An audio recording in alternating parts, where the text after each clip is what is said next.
Just once, I wish you would do the iCarly countdown. How long you see the world will change for me. No, I'm no, what's his name, Freddy? Yeah. Yeah. So, it's funny that you mentioned iCarly. Back when I was in high school, I was a TA for my drama class. Yeah. And every kid in that grade 9 class thought that I was Freddy. Apparently with my hairstyle and like the countdowns I would do because I had to do the tech for them and all that stuff. They're like, "You're definitely Freddy." I'm like, "I'm not Freddy." Honestly, Brevin, you're kind of a poor man's Freddy. I won't lie to you. I definitely am a poor man's Freddy. Like one of my friends posted like pictures, side by side pictures of me and Freddy. We're just real quick because we are doing our pre-show a little bit, but like big pog in the chat for Adam and Aaliyah. They just bought a house and finally have internet, so we can get a little bit of a for them on that one. It's pretty Nice. pretty intense. Where's my pog champ? Pog champ. Hit him with the pog. Do it. Keep clicking. Do more. We need more. Don't worry, there's gonna be a lot of pog champs in a few seconds. Oh no, it's time.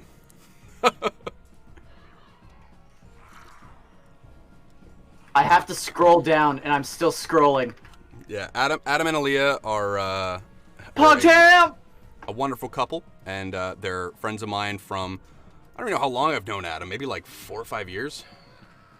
Something like that. It's been a bit. But yeah, no, just, so what, so we were talking iCarly, yeah. Brevin, I could see why I could see why they would think you're a poor man's, Freddy. Yeah. Not like him in the movies. Let's see. They could be calling you Gibby, and that would be like the worst vibe. No, I'm not Gibby. I do not run around with my shirt off. I need to find the picture. I could have sworn I was tagged in it. Rough. Where is it? Where is it? Once you found that picture, Brevin, we're going to get started with the recap. Yeah, no, that's fair. That's fair. We'll have the picture up for you guys, and we'll put. Yeah. You know what? Honestly, I'm gonna go ahead tonight after the show, and I'm gonna Photoshop Brevin's face onto Freddy, and it's gonna be jokes. Note to self: Photoshop Brevin's face onto Freddy's body. I gotta find a good picture of Ike. Honestly, I'll put my own face onto Miranda Cosgrove's face. I'll do it. I'm crazy. Just get a picture of both of them, and then Photoshop me on the one and you on the other. Oh man, honestly, like Richard could be Carly. I'll give him that one. He's the lead. I'm the goofy savage one. I'll be the weird brother who makes like spaghetti tacos. Oh, Spencer, he's the best character in that whole show. What is that? A smoothie? So good. All right, Brevin, we're gonna start at the top. top. Yeah, no, just go for it. I'll find it later. I'll find it later. We'll start at the top with Jessie. 3 things that happened last session. Oh my gosh, I'm not ready. Can you come back to me? We can. Rose, 3 things that happened last week. Don't you dare tell me you're not ready. I just put ice cream in my mouth. Okay. Oh no. So, I'm sorry. Snongle came in a little late. Oh my god, it's so cold. And okay. She was washing the dishes, and then she came in and she was like, "Hey guys, what's up?" And they went to this guy named Broder Quink. I think is how you say his name. Yep. And yeah, he's a cool guy. He told them that this Runelord, her name is Aslinest, I think, but I put Asslessness. Yes. Honestly, I love that you both got the name right and had a joke name for it. Top points on that one, for sure. Yes, Asslessness. I was waiting to say it, but then I didn't want to interrupt the flow of the convo, and I was like, Snongle will say it. I'll save it for next week. Yeah, then we went to Thistletop, and I got fucking KO'd by a fucking, what was it, a panther? It is a fire pelt cougar. It was a cougar? Oh, yeah. Man. Yeah, because I made the joke about it, about like it being an older woman. Yeah, I it being so wish predatory in Wright- bars over the age of 40. Yeah. You know, Yeah. Snongle down to clown, but not with an actual, like... Not with an actual cougar, yeah. Yeah, I mean, unless they paying, but, like, you know, otherwise, nah. Alright, yeah, that's my recap. Okay, Brevin. Okay, so, Tor, before we left, Tor went to Bruder Quink. He asked a few questions, made it very well known that he would much rather have favors than money. Kind of finally told people that he doesn't actually care about money. Snongle bought him the his new favorite weapon, the cold iron spike chain, because you have to have a cold iron spike chain if you're part of Zonkathon's people, because you know. It's very nice and stylized to your selected faith. Bonus points if you can tell me what shop it was bought from. Oh, I wrote it down. Feathered Serpent. Mm-hmm. Yeah. Vorvashali Voon is the owner of this Feathered Serpent. Yep. We also went and found a very interesting man who wants us to return his map. We went to the Way North shop, which is just kind of like a cartography area, like bam. He is absolutely a cartographer. Can you tell me his name, Brevin? Oh no! Honestly, if you could even if you could tell me his race. Wasn't he He was a gnome? He was a gnome by the name of Vesnut Peru. And it not spelled like not spelled like the country, I promise.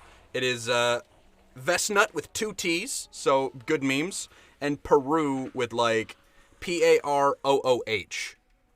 So Paddington meets Winnie right there. A little bit. It's like when a white mom names her daughter and it's like Tiffany, but it's spelled with like a Z and a K. You know what I mean?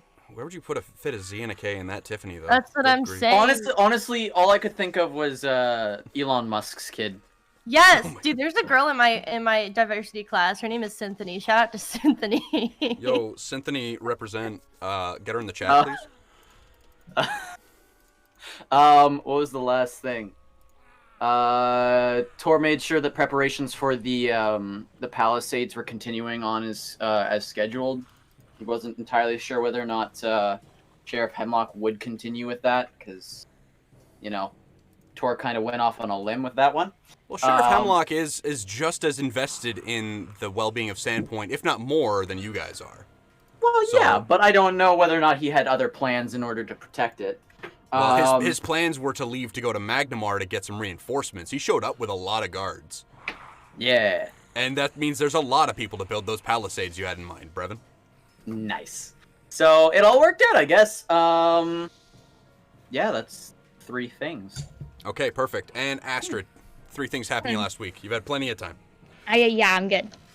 So when we were visiting Broder Quink, him and I had kind of a different connection in that being we both have our familiar as our little pet. He has a little... You definitely have small creatures. His isn't necessarily a familiar, but he recognized yours for what it was. Okay. I'm not saying that you're wrong, but Broder Quink is not a wizard by that standard. He is a cat, but he does not have a familiar. Okay. Well, we also talked about the man from my village who was obsessed with the Sahedron. We learned that is the symbol of the Runelords, but they all disappeared, so we're kind of wondering what happened there. Yeah, they kind of smoke-bombed centuries ago. Like, they were at war with each other and constantly at each other's necks, but they effectively just, like, butted heads with each other into the point that they wiped each other off the face of the earth. So now we have the contemporary day of Galarian, where Runelords are myths and legends. But there's evidence they existed. It's like finding Roman artifacts or going to a museum and seeing cool stuff. Like, that's the kind of thing Broder's into. Paleontology and that kind of thing. It's a good example. Oh, my dinosaur kids out there, represent. 2 more I'm just things. glad you mentioned Rome.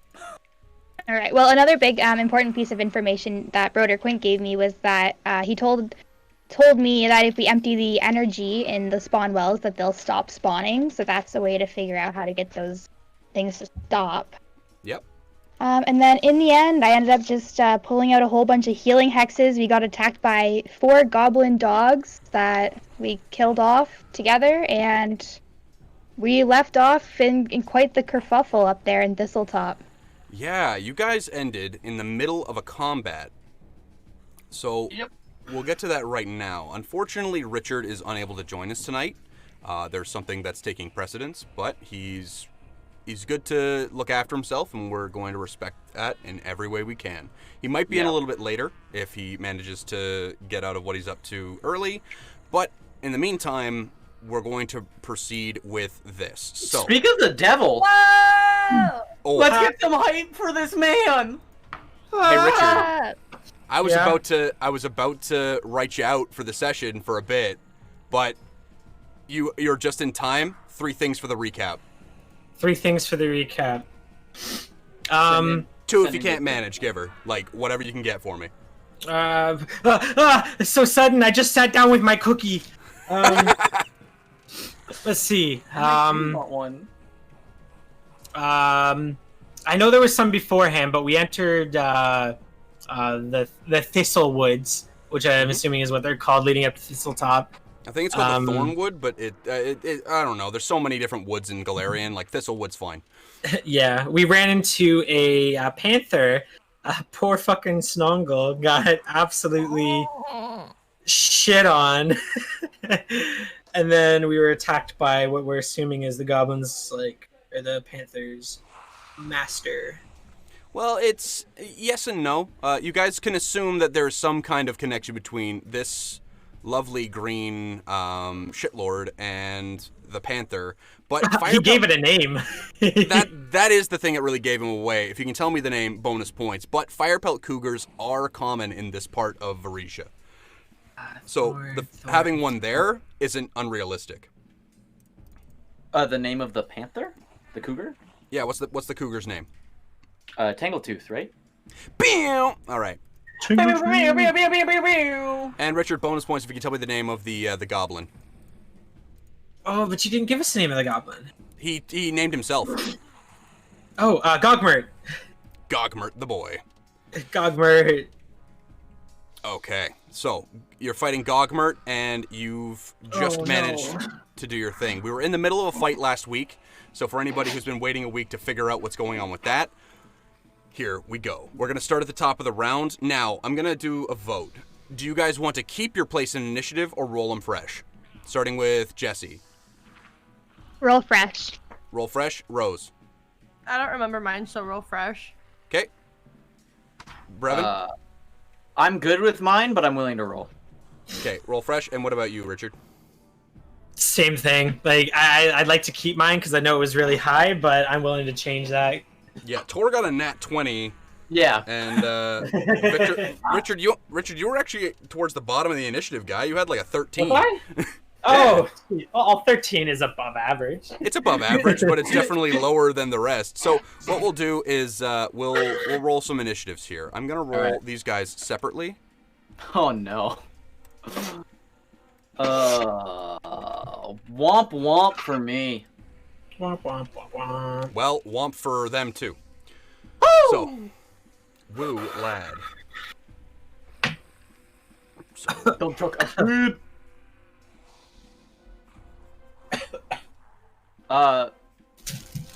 Jessie, what's your total? No, Jessie, what's your total? What's my initiative now? Dump truck Astrid, still funny. It's a 10 total. 10 total? Okay. That's the same for me. Which, Luke, your rule was what's your intelligence? Highest initiative. So if she has a higher bonus than you, then she'll go first. Both of us are the same. If it's the same, then it's the highest wisdom. Because it's 16 for me. Reactionary. Richard, Brevin, yours is also 16, is it not? Whoops. For wisdom, yes, mine's also 16. Okay. You don't have to re-roll that, Richard, unless you want to. But I mean, if you let me. Honestly, we're gonna keep it for now, just because you're bleeding games. But so Crumb enters the chat. we're gonna say that who should go first? Ladies first. Yeah, I honestly, was gonna say let Tor go first, but we'll do ladies first. Also, because the next thing I would say is intelligence, and I know that Astrid's is higher because witches. So Yeah. It's not mine. yeah, no, because it like starts with dex basically, and then goes from there. But so we have. Okay, Astrid, what's your initiative? 10. 10. And Tor, you said you got the same thing? Yeah, we're both 10s. We are. That's a 10. We are Snongle, number 10. Hey. 17. D set, and Victor. 7 plus what's 7? Room important updates. Drive. I think it's 10. I think his initiative was plus 3. It's only plus 2, Richard. Is it? Okay. Yeah. So 9? So 9. Yep. Oh god, y'all gonna make me go first? Yeah, legit. Richard, your initiative bonus is plus 2. Okay, so you're gonna be going. 9. So it's gonna go Snongle, then Astrid, then Tor, then Tangletooth, then Victor. Very close call on that one. Then it goes to. Okay, so top of the round with Snongle. Do I still have this cat on me? You are prone currently, yes. But is it on me or can I get up? You can get up, but it will provoke an attack of opportunity. Ah, dang it. It's so ugly. Okay. We're starting out strong, boys. I'm gonna... I've done my one good roll for this session. I got a 17 on initiative. Alright, shit. Alright, I'm gonna stand up. Why not? Go for it. Okay. Snongle goes to stand up. I'm going to attempt to roll attack of opportunity for Tangletooth. And they will... that was Gogmert, but Tangletooth will be making that one, so it's fine. I'm not going to change the roll because I think it works in your favor, Rose. So that is going to be a big miss. That didn't even break 10. Yes. So, Snongle, you're on your feet. Thank God. Alright. The panther put its paw down right where your head was. You almost Indiana Jones spin and, like, twist your way out of the way. You roll and then get to your feet. Your pincher's still in hand. You can now you can still make an attack. I'm gonna pinch it. Give him a pinch. Roll to hit. Yeah, I'll give it a pinch. It didn't do right. What's your total? Let me see. Sorry. I can read. It's +6, right? I believe so. Oh, 9, 10, 11, 12, 13, 14. I can do math. 14 is a miss. Yes, as you're trying to get up, you basically stand. Problem is, you realize that there's vines still all over the ground. Last week there was an entangle spell cast on this part of the area. Rose, I need a reflex save. Yes. Do I have any You will. It's your reflex. Where is finding it? Oh, right there. +6. So 8, 9, 10, 11, 13. 13. Let me just double check DCs on that, please. Escalators. It's just enough. Eels! Wait, that's a good thing. Yeah, escalators! Escalators! So you get to your feet. It's uneven because there's vines everywhere that seem to writhe underneath your feet. They pulse with this sinister, like, hungry magic. It then goes to Astrid. Alright, I'm standing right behind Tor. I'm going to give Tor my witch hex. You giving him a ward? My ward hex, yeah. Cool. Okay. Nice. So, Tor, again, you feel the Aurora Borealis coalesce over your shoulders and lock into place.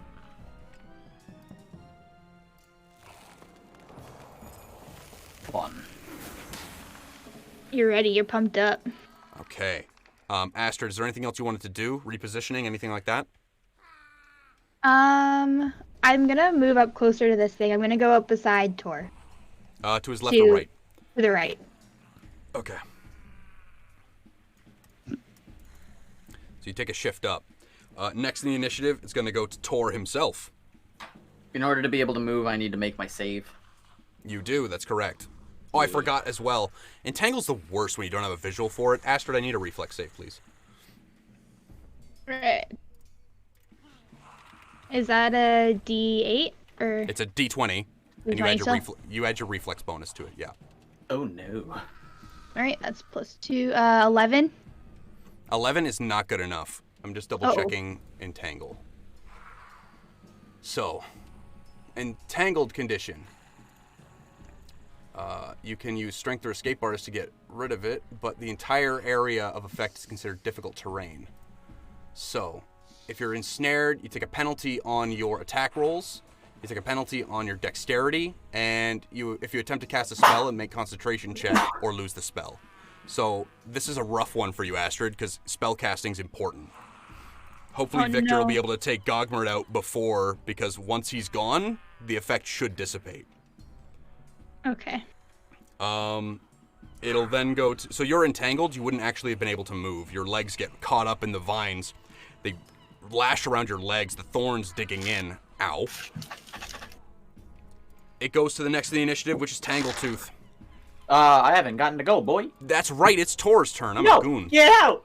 True goon energy. I don't make my save, so I can't You don't go move. anywhere. Congratulations, Entangled Boy. You can attempt again. You can attempt to make a strength check to break that. Yeah, I need to be able to move. Otherwise, it's just going to be 15. 15? Yeah. It is... That should be good enough. Just double checking here.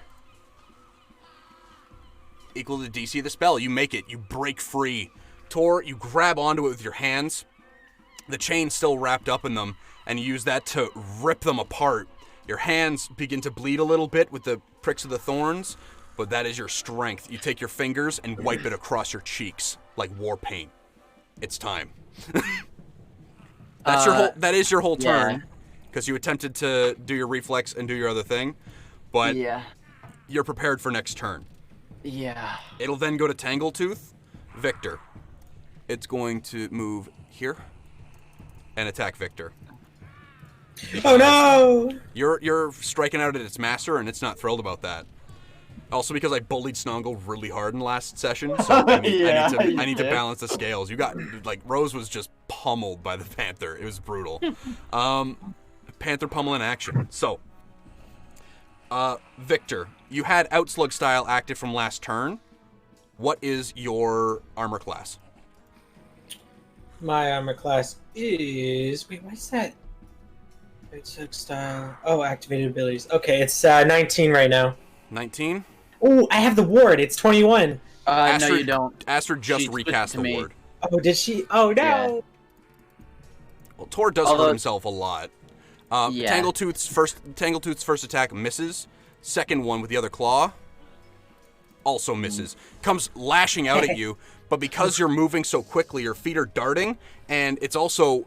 You can tell that it's emotionally invested in the actual do. So, like, the fact that you're attacking its master, it almost starts foaming at the mouth that you're trying to attack somebody so precious to it. Then goes... Oh, don't be. This guy's kind of a dickhead. It then goes to Victor himself.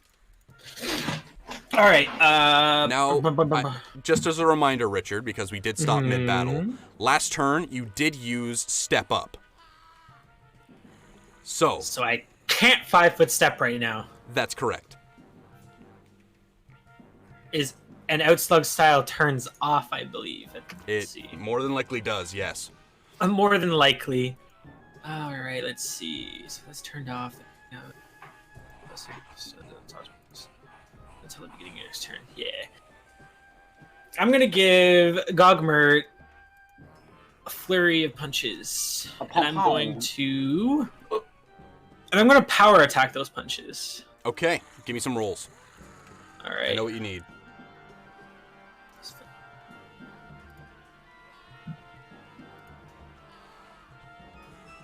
$19 for the first one.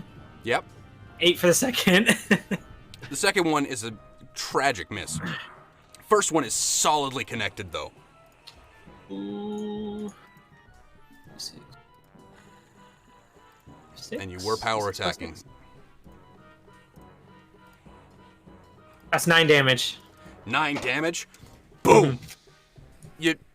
It's almost like you took your first punch as a quick jab, but it was a heavy jab. That it was it looked like a light jab, but came across as a hook. Caught him off guard. Boom! As he's recoiling, your foot comes up, but you're not used to fighting. You're still not quite used to fighting something so small. Also, the fact that there's a panther trying to lash out at you is making it a little bit difficult to concentrate. And he takes another 9 points of damage. Bonk bonk. Still okay. It'll then go to Gogmert's turn. He's going to... Upside is that your step up has effectively reset itself. So... So literally it's just going to be the panther's going to keep following him. And you guys, it's going to conga line really hard, but honestly, as long as you guys win, that's all that matters. Yeah. Gogmert is going to 5-foot step away from you. Step up! Yeet. Okay. You can't run from me! Outslug style will activate, Richard, and this is basically the part of your turn where it will activate. Nice. It's gonna get really complicated until you get those extra feats to make it come through. So, Gogmert's going to attempt to cast a spell. He's going to roll concentration. I meant to put in his name, but that's fine. So, he rolls a natural 1. Richard, you're going to get a full round attack on him for this one. Ooh, that's generous. It is, but he did just roll a natural 1, and he's trying to cast a spell. So not only is that spell... So I could flurry, is what you're telling me. You're able to flurry this turn for your attack of opportunity, yes. Very generous. I'm going to choose to not power attack these ones this time. Okay. So that means they will be at plus 6 this time? Yeah, plus 6. So let's roll 2 of them. Give her. Boom. 14 for the second one. Yeah, it's not 9 enough. for the first one. You dart forward and you start swinging at him. He loses the spell horribly, and it's almost like there's a small explosion in his hand. You can see his hand comes away charred. It's like the spell he was trying to cast backfired on him, and that's where you got your opening. But the thing is, he was recoiling so hard from the explosion in his hand. He's holding his hand with his other hand, trying to mitigate the heat, putting it underneath his armpit in pain. He cries out, and you can hear it from behind you, from the howling hole. There's still more screams from the creature known as a bunyip. What are you doing down there? Screaming. Calm down. Don't tell him what to do. So, You're distracting me. That's probably why one of your attacks missed. The howl went off, and just kind of like the shiver that went up your spine through your punch. You got spooked a bit. That is his whole turn, though, because his spell failed that horribly. It goes to the top of the round with Snongle. I want to move closer and give it a little pinch again. Okay, I'm going to need you to give me a skill roll. Do you have Escape Artist? I do, actually. You don't. Yeah, I do. You have it. It's not very good. But you could definitely give me an attempt. You can give me a roll to attempt the Escape Artist. I attempt. Okay. Give her. Not great. Looks like I'm stuck. You're a little bit stuck right now.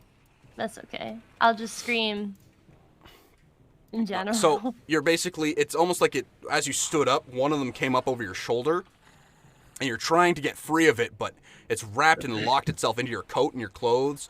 Even your fiddle strings are starting to get caught up and twanged with the thorns that are lashing up on this. It'll then go... my fiddle strings. You do still have a move action if you want to attempt to move. You're entangled doesn't mean you can't move, I don't think. Is there any... Can I get harmed from trying to move? Actually, you can't... You guys are supposed to take points of damage for attempting to move, so Astrid and Tor take 1 point each. But it's only a move action to attempt that. So you can give me a second attempt on the escape artist. I would not advise using your strength to do this. I was gonna say, yeah. So wait, the action of attempting to get out, or yeah. So in order to attempt to disentangle is a move action. Okay, and is that also? Okay, so I took 1 point of damage. Yes. Cool. So that is just... on a failed attempt, you'll take 1 point of damage. Yes. Ah, shit. I don't have a lot of those. Okay. I'm at 12 at the start of this. That's fair. Ah, man. You know what? I still gotta attempt. Alright, let's go. Alright, I'm stuck and I'm dying. That's pretty stuck. Are you actually unconscious right now? No. But okay. Things are not looking roses, you know? Considering there's so many thorns out there. 10 out of 10. You Astrid and Tor, you guys can see as Snongle starts to struggle, you can see small beads of blood coming up and soaking the padding of her coat. It's kind of rough. It then goes to Astrid's turn. Astrid, if you're intending to move, I need a reflex save from you. Yeah, because I want to go help Snongle, so I'm gonna try and move up beside Tor again to the right. Okay. Give me a roll reflex. I'm pretty sure from all of us. What the heck? This fight is this is weird. We haven't really rolled, there's been a couple where we've rolled higher than 10. Yeah, rough. It's rough for the dice today. So this is weird. Yeah, you guys, it's a 5 total. Woof. Okay, so you're still entangled. Fail their save. Yeah, so any wrap around the creatures in the area of those who enter. Characters who fail their save gain the entangled condition. Okay, so you are still entangled. However, you do have Nox. If you need to cast spells, you can do that through him as long as they're touch. Okay, sounds good. I'm gonna go, I'm gonna go use Nox to give Snongle some healing. Okay. Yeet the raccoon. Yeet him. He's gonna crawl right under Tor's legs. Keep safe. I was gonna say he hops over his head because down there's a lot of entangling thorns. And I literally just lay my back out so that he can just use me and bam. Springboard time. Noise. Is that a D8 for the healing hex? Healing hex is 1d8. Yes. Didn't you not already use that on Snongle last session though? you used it on Snongle last session. Yeah, oh no! If you have moments like these where I hate stopping mid-fight. She was at 2 HP or something. Yeah, I was really that. You got a max heal off on her, because she However, was But I still have healing spells. Yes, you do. It just which one do you want to use? You have cure light wounds or cure moderate wounds. How bad is she? I don't even know if you really need to heal me just yet. It's probably fine. I'm at 10 HP right now. Out of how much? 21. Yeah. Okay, so you're bloodied. Yeah. I'm just personally stressed. Snongle's not gonna die, not yet. I do think that. I ain't gonna let it happen. To be completely fair, I said yet. Big yet. Big yet. Okay, so Astrid, that you have if Snongle gets attacked again this turn, you're able to use Nox to cast a spell to heal her. Okay. All right. It then goes to Tor. Give me that strength roll, baby. Well, I'm already out. I escaped. Oh, give me that. It'll be a reflex save then. Yeah. 17. You're good. Okay, Brevin. It counts as 2, but you can move up. Yeah, I'm going up. So you're gonna move here in front of Snongle? Yep. Okay. I am the wall. All right, Brevin. Okay. Tangletooth's right there. He's not really focused too hard on you. Cool. Time to hit a cougar. Yeah. 14 to hit. 14 will miss. Shoot. The Sad cougar boy. the cougar might not be like fully aware that you're there, but it's still an animal and leaps back as you start winding up the chain to lash out at it. It jumps back and turns to you. What's another swift action I can do? Do I even have another swift action that I can pull off? Do you have fervor? I don't want to use fervor yet. Saving it? Yeah, saving it. Like, I have 3 more uses. As long as I save 1, I'm fine. I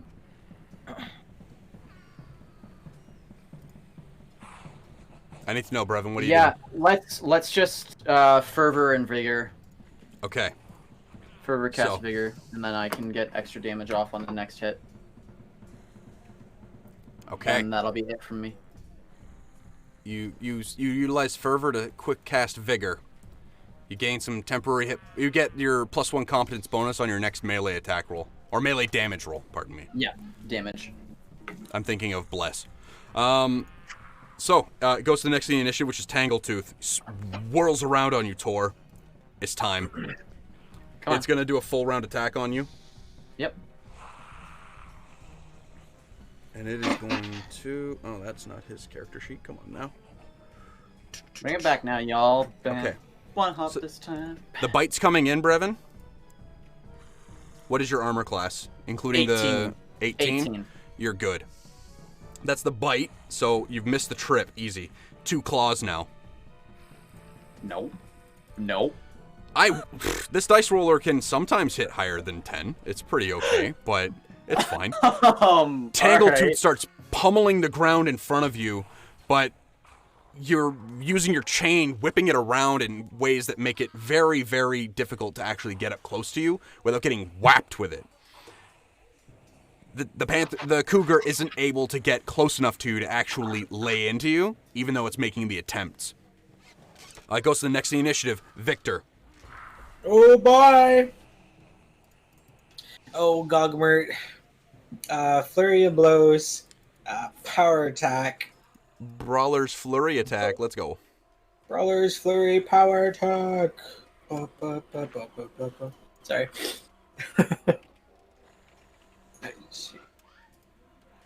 Boom, boom, roll. Oof. Those are some bad rolls, man. This dice roller, man. This dice roller. It's hating today. Yeah. Math down right. +5 each, so 10 and. I'll tell you right and now, 12. both miss, dude. Both miss very badly. Oh no. Okay, I need to unhide a section here. 1 second. Because Gogmert's just like, I don't want this. No, stop coming toward me. I don't want it. Yeah, please. Not the face. And Victor's, it's just the SpongeBob scene. I don't want it. I don't want it. I need it! Victor's screaming, I need it, as he walks up to punch him in the face. There we go. Okay. So, I need to free up that space there. So, it goes to Gogmer. You still have a... Oh, you can't take the 5-foot step because you stepped up. So, Gogmer, it goes to his turn, and he's going to take a 5-foot step. No, he's not. Well, he is, but I'm also going to do it. Victor steps up. Gogmer's not used to this reckless assault. It's kind of rough. He's going to get away. He's going to spend his second action a 5-foot step away again. He's spending his whole turn trying to get away from you. I can just hear him. Get away! He's literally shouting at you, "No, Longshanks, no!" And starts shifting further and further away, just trying to stop you from bullying him. These fists will hit eventually. Can't run forever, you green shit. So, it goes to the top of the round with Snongle. Man, I'm gonna try to get out again. Okay, give me a roll for your escape artist. All right. 18. You got it on the dice roll. You're good. You're free. You can make your movement. I'm gonna walk over to that cougar. Okay. I'm gonna pinch it. You can move up through Tor's square, but you're gonna provoke an attack of opportunity. Dang. But wait for it. You can give me a roll for your acrobatics to attempt to get through the square without doing anything, without provoking. So you can move into Tor's square, acrobatics through their square, and end up on the other side for the flank. Oh, that would be badass if I could do that, but And I don't know. I'm honestly, Rose, I'm excited to describe it. So if you're gonna give it an attempt, go for it. I believe in you. I believe in you. Plus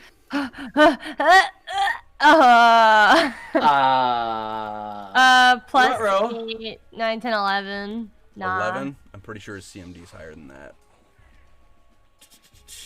Of course, they put CMD in a weird spot. Where is it? Yeah, no, his CMD is way higher than that. So you attempt to go up and over, but it basically, it goes up on its hind legs and pushes you back. You end up in this square right here. It's going to attempt to attack you while doing that with a claw. Hell's bells. Okay. Of course it hits on Snongle. Of course it hits Snongle. Always. It's ridiculous. Snongle, I'm assuming that breaks your AC? Yeah. Okay. It's only one claw, though, so it's not going to be too bad. Snongle, you're going to be taking little damage here. Don't take that for what it is. It's D3, so that's going to be 5 points of damage. Oh, that's sexy. Okay. All right. 5 points of damage. Upside is, you still have a standard action. That was all part of your movement. Oh, so I can still like move back? You could still technically move closer to Victor, or move to try and reposition, or just whack the thing. Oh, I'm gonna try to whack the thing. Oh, Give it. I'm not confident. You know what? Fuck it. Okay, so that's plus 6. Yep. So Dirty that's, 20. yeah, dirty 20. Dirty 20, baby. You're good. It hits. Give me a roll for damage. Yes. I check the thing. D4, right? And D4 plus 3. D4 plus 3. That's a 5. 5 points. I gave what I got. Yeah, dude. Okay. You batter the thing across the face. As it sends you flying backwards, you manage to land on your feet, but it's not where you thought you were gonna be. That's not very convenient. It goes to the next in the initiative, which is Astrid. Astrid, Me. I need reflex or strength. No, not reflex. Strength or escape artist. Escape artist is probably your best bet. Yeah.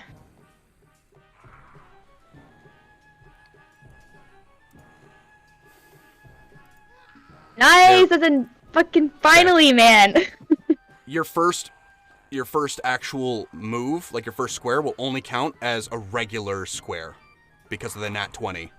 Effectively, you find a weakness in the vines and manage to pull your leg free and find that there's actually a space in the next spot from where Tor broke free that you can utilize to your advantage. So I only have to use one standard action to move?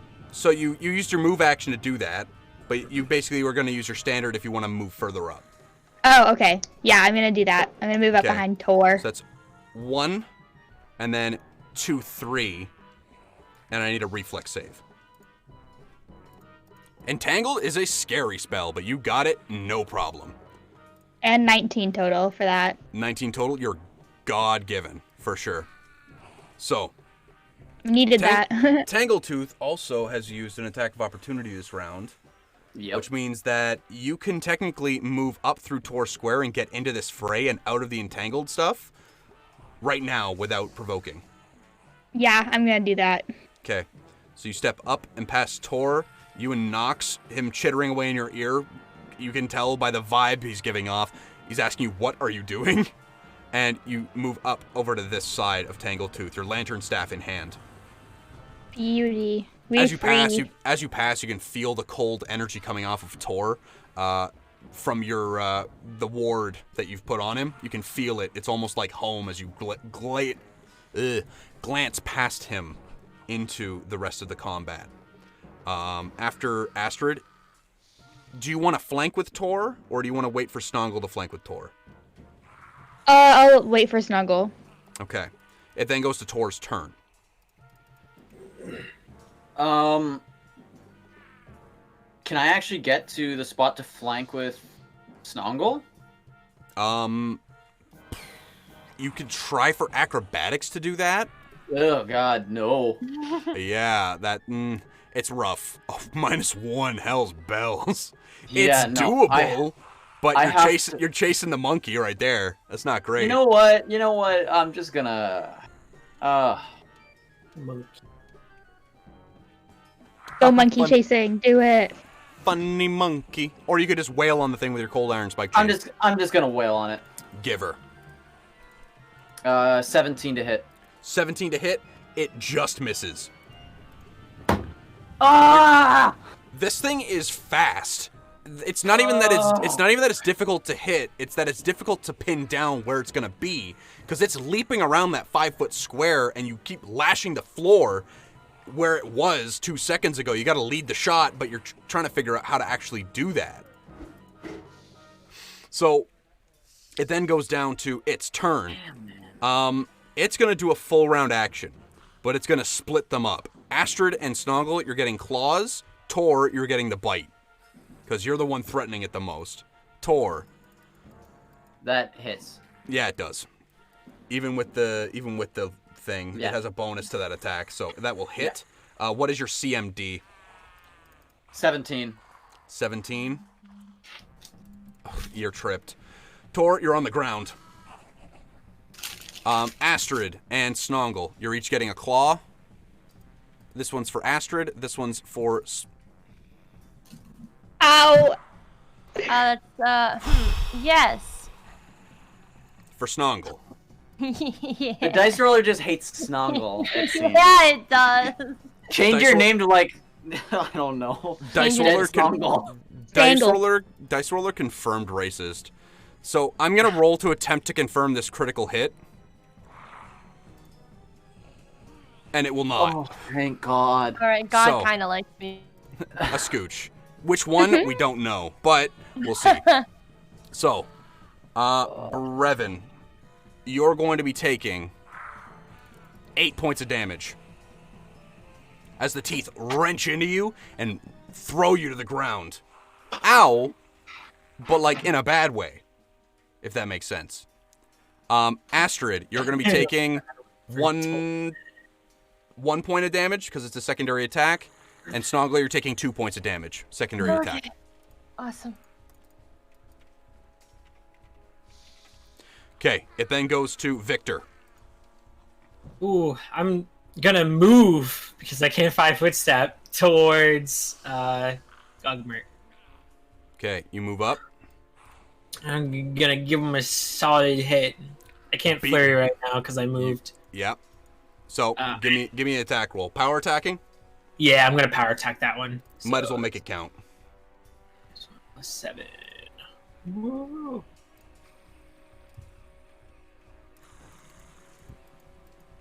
$20. 20 will hit. Roll damage. Roll damage. D6 plus 6. 8 damage. 8 damage. 8 Takes damage. another 8. I just gotta double check his morale.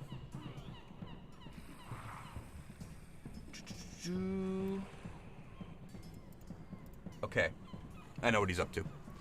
So, that will be your turn. It goes to his turn. He's going to... Oh, you've got him in a very interesting spot here, Richard. What are you gonna do, Gogmert? He's going to do something super risky. He reaches into his back pocket and pulls something out. You can see a bottle in his hand. Actually, Oh no. he doesn't have a bottle in his hand. I'm sorry, I'm reading this wrong. He does, however, have... What is it? Oh, he does have those. But he's going to basically reach up and touch himself. He's going to roll concentration. He's gonna roll up. He's gonna touch himself. Luke, you can't say that. You can say that and not expect to say something about it. Okay, fair. I deserve that one. However, he reaches up and basically wipes his bloodied nose, but you can tell that there's some kind of magical discharge coming off of his It's not a good word for that either. No, it's not. Phrasing, Luke. Come on. He reaches up and there's phrasing today? no, we're not. To, like, No. second graders. He reaches up and you can see a thrum of power around his hand as he tries to like reset his nose from being broken. Good grief, you guys are all degenerates. However, Richard, he fails his concentration check. Therefore, you can give me a roll for an attack of opportunity. Oh, can I power attack an attack of opportunity? Yes, you can. Yeah, I feel like I'd asked before, but I'm going to do that. It is a single attack that can be applied with an attack of opportunity. Where you would be able to power attack, you wouldn't be able to vital strike. Okay. Because vital strikes require a full attack action. 14 to hit. Will miss. Sweeps over his head, and the spell goes off. I gotta roll some dice here. That's that. Yeah, he's only got that. That's not a big deal. But what is his level? Double checking here. Okay, so that. All right. Ugh. Okay. We all roll in bad. Seriously though, except for me apparently, because I want to crit Snongle right in the beak. Except rolls related to injuring Snongle. God, like just roll max. All attacks versus Snongle maximized for the rest of time. So he reaches up and he sets his nose, but you can see when he takes his hand away that some of the bruises go from a deep purple to just like kind of a yellowish green over his skin. It's almost like the bruises are healing themselves as he casts Cure Light Wounds on himself. You guys aren't the only ones with healing spells. It then goes to the top of the round with, because that was a full round, because he would have tried to cast that. Actually, and he's also going to take a 5-foot step here. 5-foot steppy Giuseppe, let's go. And I'm not going to do anything. Fair. It then goes to Snongle at the top of the round. I am in a bit of a pickle. No, it's a forest. Oh, you're so right. I'm sorry. It's a forest. I'm in a bit of a forest. It's just the sassiest session of all time today. Oh my god. Fuck. I'm gonna try and pinch the cougar, I guess. Do you want to try and reposition to get a flank? You can do so without provoking an attack of opportunity. Yeah, sure. Okay. You move up towards Astrid and move around her and lock yourself into a flanking position with Tor. He might be on the ground, but he still has his chain, and you've seen what he can do with that thing no matter what position he's in. Yeah. God, phrasing, Luke, relax. Okay, you guys got me in the gutter now. You need to calm down. So, Snongle, you're flanking with him? Yes. Give me an attack roll. You can add 2 to this for the flanking bonus. That's the D6? It's a D20. So it is the D20, okay. Yes, Let's D20, go. this is the attack roll. Plus the 2 you said? So, plus 2 and then your regular attack bonus. So you should add 8 to that. Oh, 8. Oh my goodness, that's so much better. 15. 15, it's still not good enough to hit, but you definitely you're working in the right direction. You sweep down at it and it lashes its tail at you. It's frustrated, you can tell. It goes to Astrid's turn. Astrid, Snongle looks like she's in a bad way. Yeah, she's not doing too good. I'm gonna heal you up, Snongle. I got you. Thanks, beautiful. I'm gonna use Cure Light Wounds. GM recommendation: shift back before doing so to avoid having to make a concentration check. Okay, sounds good. I'm gonna do a little shimmy backwards. Shimmy, shimmy, shimmy, shimmy. He barely even saw me. Astrid, you move back and put Snongle between yourself and the Fire Pelt Cougar. You grab her by the shoulders and your spell goes off. Roll D8 plus 3. 5. Snongle, heal back 5 points. Thank you. You're welcome. XOXO. Okay. Can I, okay, no, I'm done. Yeah, that would be your whole turn, because you made the shift action to move, and then you made your standard to cast the spell. Alright. Unless you have something that's a swift action, but I don't think you do. Next, No. it'll go to Tor. Question. Answer. Is taking a Cure Light Wounds potion a swift action? No, it is not. To drink a Cure Light Wounds potion requires you to, 1, take it out of your bag, which is a move, and then a standard action to drink it. You're also prone, so you're taking big penalties to your armor class being down here. Yeah. And if I stand up, I stand up, he's going to... Yeah. I could go down if he hits me. You could, but it might be worth the risk. Yeah.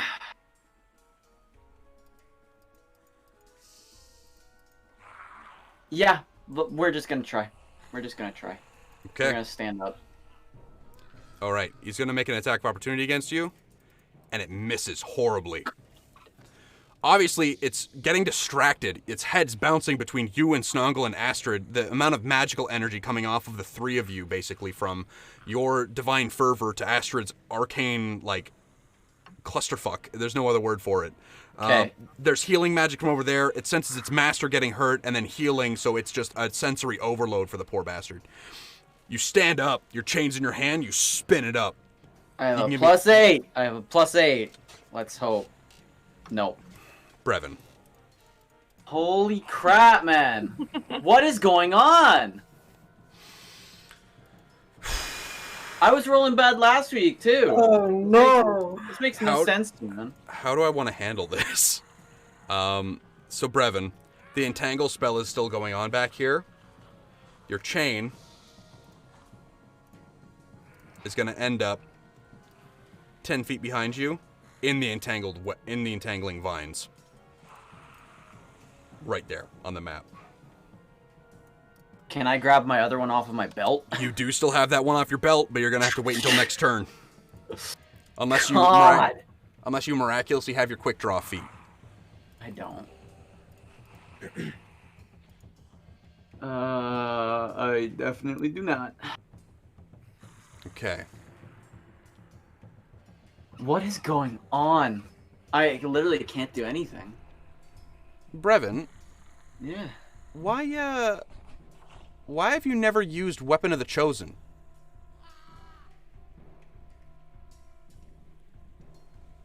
Is that an ability he has? Yeah, he has a feat called Weapon of the Chosen for his spiked chain, where you basically can, as a swift action, get help from your... it overcomes DR, and it helps you strike incorporeal creatures. If it misses because of concealment, you can reroll. But, like, I don't see why you wouldn't want to do that all the time. Either way, options. I mean, it hasn't really come up by the sounds That's true. of it. It doesn't seem like it gives an actual, like, initial bonus, too, so that makes sense. It's also just for concealment, so I don't, like, he's not concealed from me, he's right in Concealment front and insubstantial. That's very important. What? Okay. A ghost. Ghosts, spirits, shades, wraiths, anything that's incorporeal. Cool. But yes. It then goes to Tangletooth's turn. You're on your feet. It's going to give you... Okay. I'm going to roll this first. I'm going to roll all three. And this is just so I don't outright kill Snongle. And we're going to see which one, like, how he does for these three. Because if I hit her with the bite, I'm going to feel awful. So, first three. First one. Second one. Third one. Okay, Snongle, what's your armor class?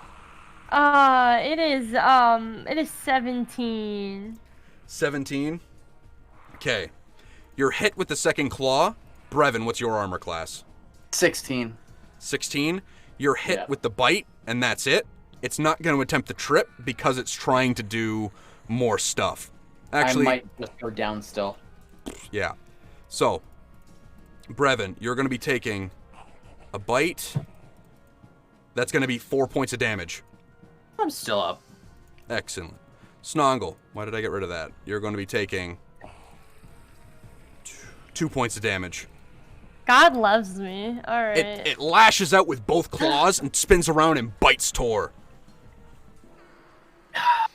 All I'm thinking is Zonkathon can't let you enjoy the pain if you're down. Very true.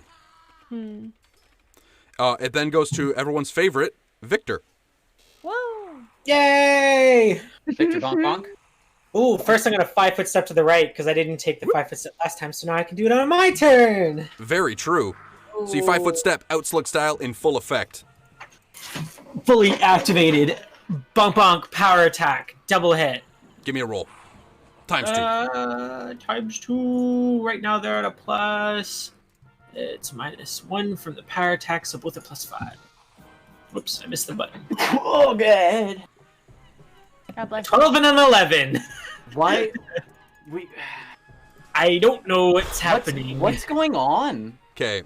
Richard, do me a favor next time, because you guys are rolling like multiple attacks in the same roll. Roll them differently, because I think that's messing stuff up for everybody. It's just like, it's not working. You guys get a number that's in an average. It's just not. Okay. Your hands are sweeping at him, but he's still like trying to evade you and like get out of the way. It goes to his turn. He's going to take a 5-foot step back, and I get to reveal another part of the map for you guys. This is... Look at Gogmert. He's just exploring for us. It's fine, guys. It's fine.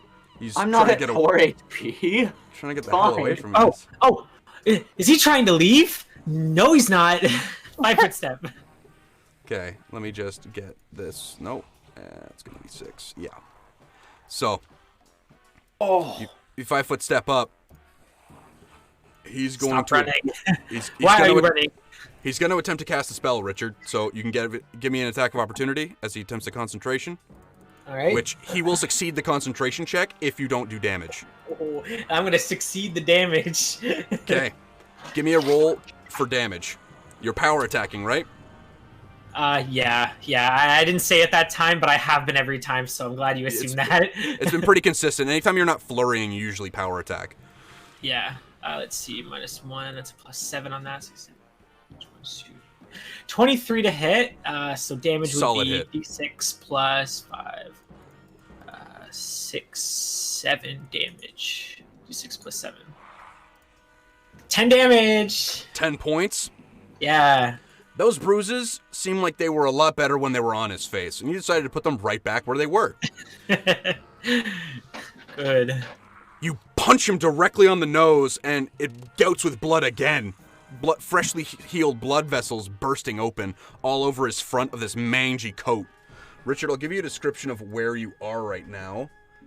There's actually, as you come into it, there's a cloying, musky scent that's heavy in the air. There's a matted nest of red and black hair that's sitting just to the east of you. So just over past Gogmert, he's moving past through an area that seems to be some kind of nest for a large creature. Okay. and that's very noticeable to Victor? It's a big cat might live here, yeah. Oh, so the cat probably lived there, the panther maybe. Victor would assume that. It's pretty straightforward. You're matching the colors up to the fur that's all matted here. Yeah. All these hairballs. Hey man, Tangletooth's got to sleep somewhere. Okay. That was his attempt to cast. He fails his attempt and loses the spell. He's out of spells. Beautiful. So, that would be his whole turn then, trying to get away from you and trying to cast. It goes to top of the round with Snongle. You're flanking. You got a spicy little heal, and you have your gnome pincher ready to do some damage. Yeah, let's go for it. All right, give me a roll. It's your D20 plus 8. That's what we're talking about. So, Rose, sneak attack in full effect. So it's going to be a D4 plus 3 plus 2D6. Wait, it's what? Plus 3 plus 2D6? So a D4, and then add 2D6, and then add 3 onto the damage. So the 2 on the far left of the dice roller, you want 1 on the far left, and then 2 for the one on the next one in. Oof.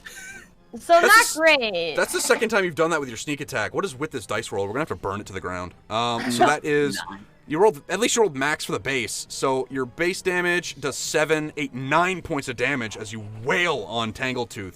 You get it right across the jaw as it comes back around to try and get you with the teeth next. So that was 9 points of damage, I said. So that brings it to Rose. Are you ready for this? I'm fucking ready. You bring it across the thing's chin. Bang! The thing looks drunkenly for a second and collapses to the ground. That's what I thought, bitch.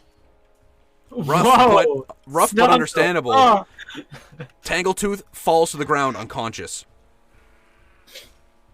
It goes to next in the initiative with Astrid. Beauty.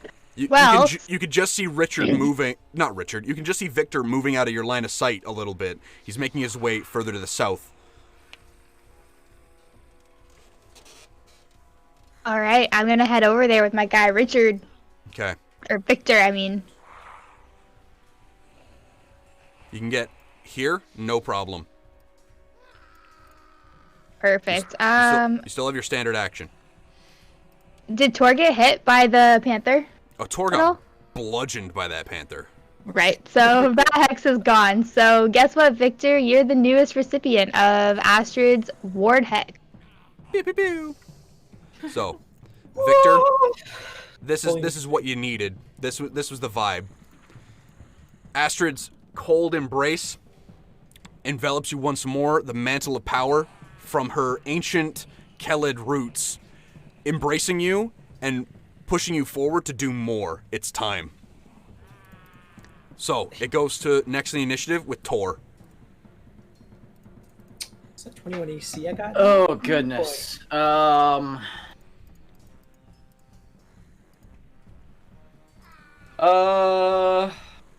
I don't know, man. Tor's super beaten, and he's You could take your round to drink a potion, Brevin. Yeah. Yeah. He's gonna drink the Cure Light Wounds. You pull the bright red fluid flask out of your back belt pouch. You get ready to slug it back. Roll a d8, add 1, please. Oh, okay. You get 6 points back. Bad. That's average on the dice roll. It's better than a 1. Yeah. Don't you mock me, Richard.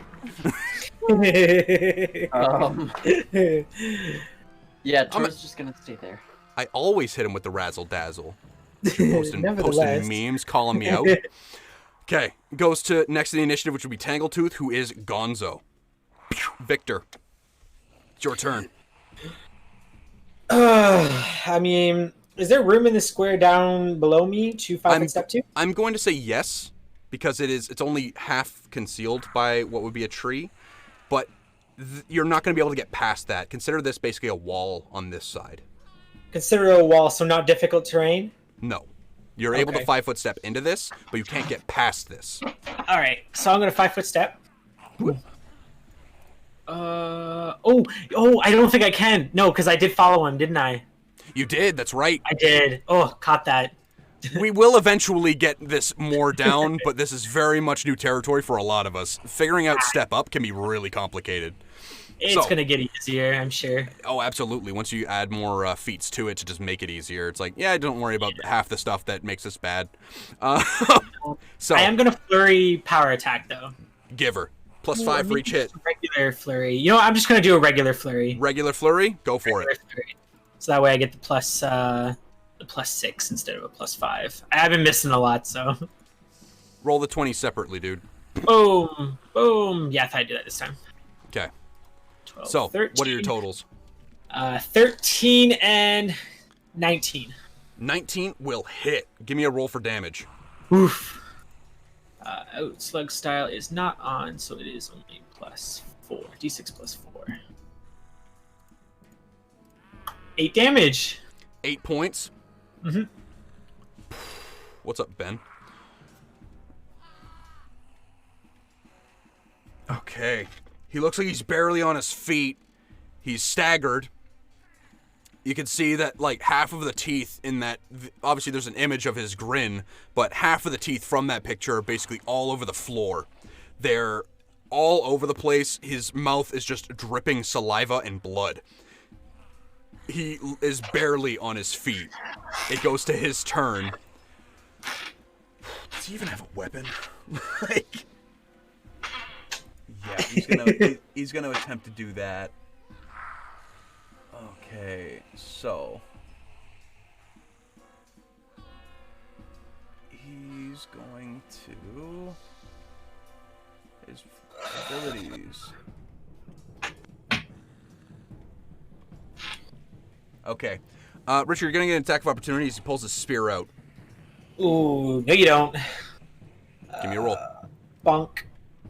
Plus, I get a huge bonus normally, but So his spear is out. yeah, it's only an 11. Yeah, I'm like, you don't have a plus 14 guy, like you're good. So he whips out his spear, and he drunkenly tries to slash at you with it.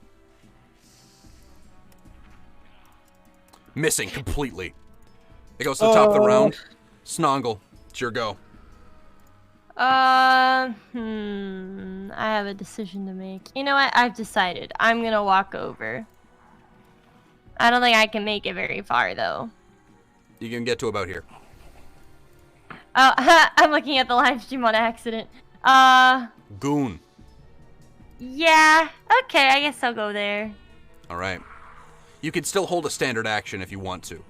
You can hold an action to move again or to attack somebody if they try and come out. Do you think she can reach him from there? No, because it's 2 diagonals, right? No. Yeah, it's two diagonals.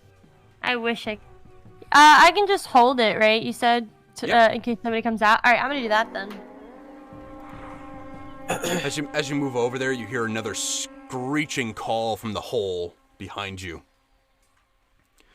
It goes to next in the initiative with Astrid. Can I reach him from here with my staff? You won't be able to reach him from there. You will be able. You could, if you would like, make a move action to get into the square next to Victor. You can't 5-foot step, but you're able to make a full move into there. Okay, yeah, let's do that. I'm gonna go right for the mouth with my lantern staff. Okay, give me a roll to hit.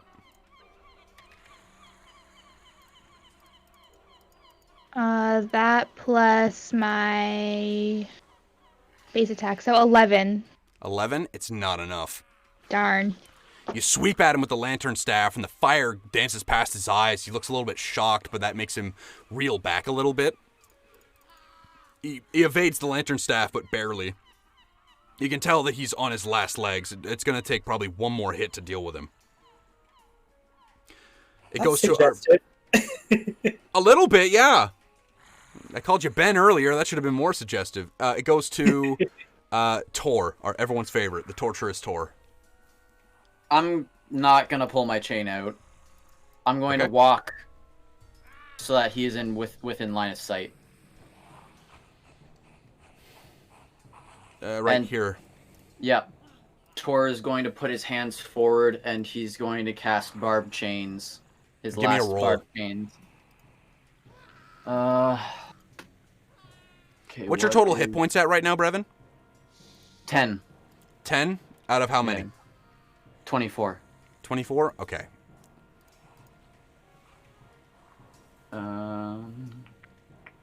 Attack bonus plus my key spell casting.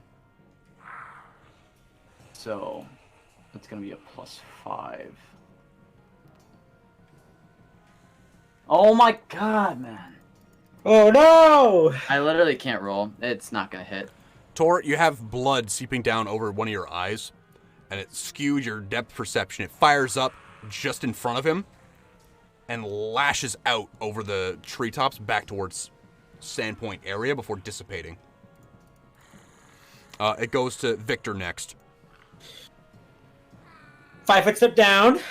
Whoop. Boom. And I'm gonna give him a flurry attack. I'm not gonna power attack for this one though. Okay, give me your rolls. Full bonuses. +6. Boom. Boom.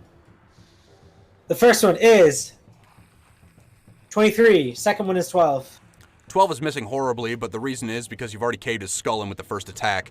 Your fist comes out, you don't even need to roll damage. You uppercut him back, and he smashes through into the bed here, lying motionless, unconscious. Boom! Little green midget. and Gogmert lays defeated. Woo! Woo, lads! The entangling spell, Tor, you can see through just this little portion here, just barely in your line of sight, that the ground begins to recede the massive roots that came up to entangle your guys' feet and make your life so difficult. Tor's gonna walk back, pick up the chain, and he's gonna start taking the goblin dog's bodies and throwing them down the hole. The goblin dog bodies, no problem. You utilize sections of your battle skirt to basically pick them up by the leg to avoid actual contact with them. Because you remember that they have, basically humanoids have an allergic reaction to goblin dogs. They're gross. Yeah. So worst comes to worst, he like whips the chain around their legs and like throws them through. No problem. You manage to do that with ease. And you hear from the bottom a very excited call from the massive creature down below.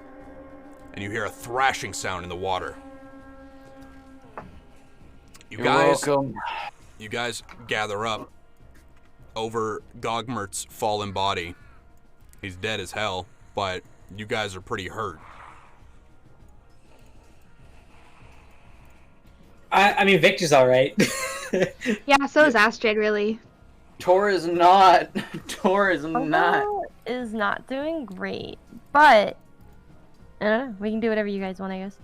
I'll just find. You're my friends. Can I do some healing? You can attempt to, for sure. How many spells you got, Astrid? I think I've only done that Cure Light Wounds on Snongle today so far. I believe that's accurate. Yep. So yeah, that means I have 2 now still? You'll have 2. You have 2 Cure Light Wounds and 2 Cure Moderate Wounds if you choose to use them. I also haven't been healing hexed yet. That's true. Oh, okay, true. Okay, so Tor, you're gonna get my healing hex for sure. Okay, so D8 plus 3 for the healing hex on Tor. 9. Cool. That's a lot better. And Snongle, what are you at? What are you sitting at right now? I'm at a 6. So maybe put some moderate, like, as Cure Moderate Wounds on Snongle this time. It's feasible. So That'll that'll be be it's 2d8 plus 3. 14. Snongle, you feel a bone-deep chill go through your entire body. You feel it go out to your... It's in my cougar wounds. Oh, God. Oh, my goodness. But the frost that builds up around the actual cuts themselves, it basically invigorates them, and they begin to knit closed. Oh, my gosh. Sick magic. It's like you think? Amazing. This is just like magic.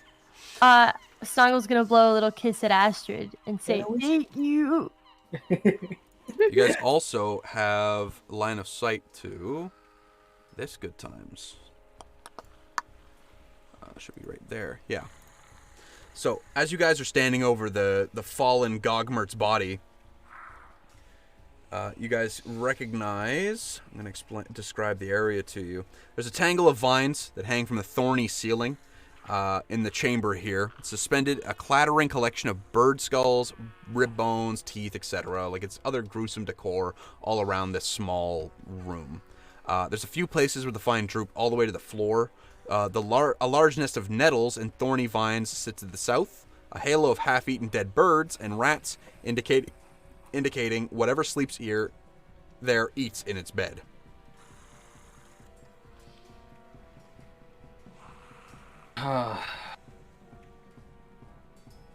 Tora looks down at the goblin and is like,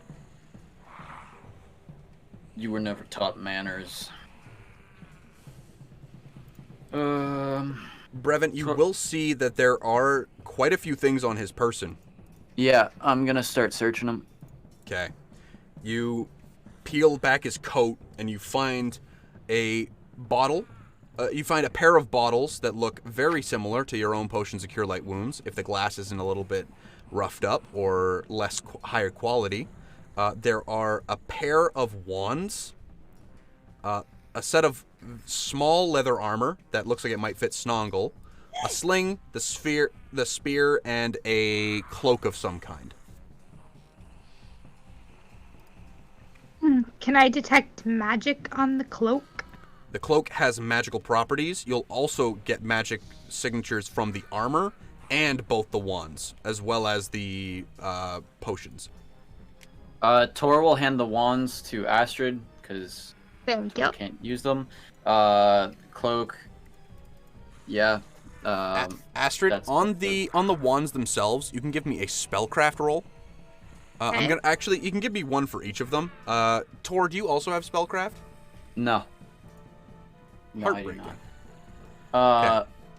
The leather armor definitely goes to Snongle, because I can't fit. Okay. First wand, you have no idea. Second wand, you'll recognize as a wand of tree shape, but you detect that it's only faintly there.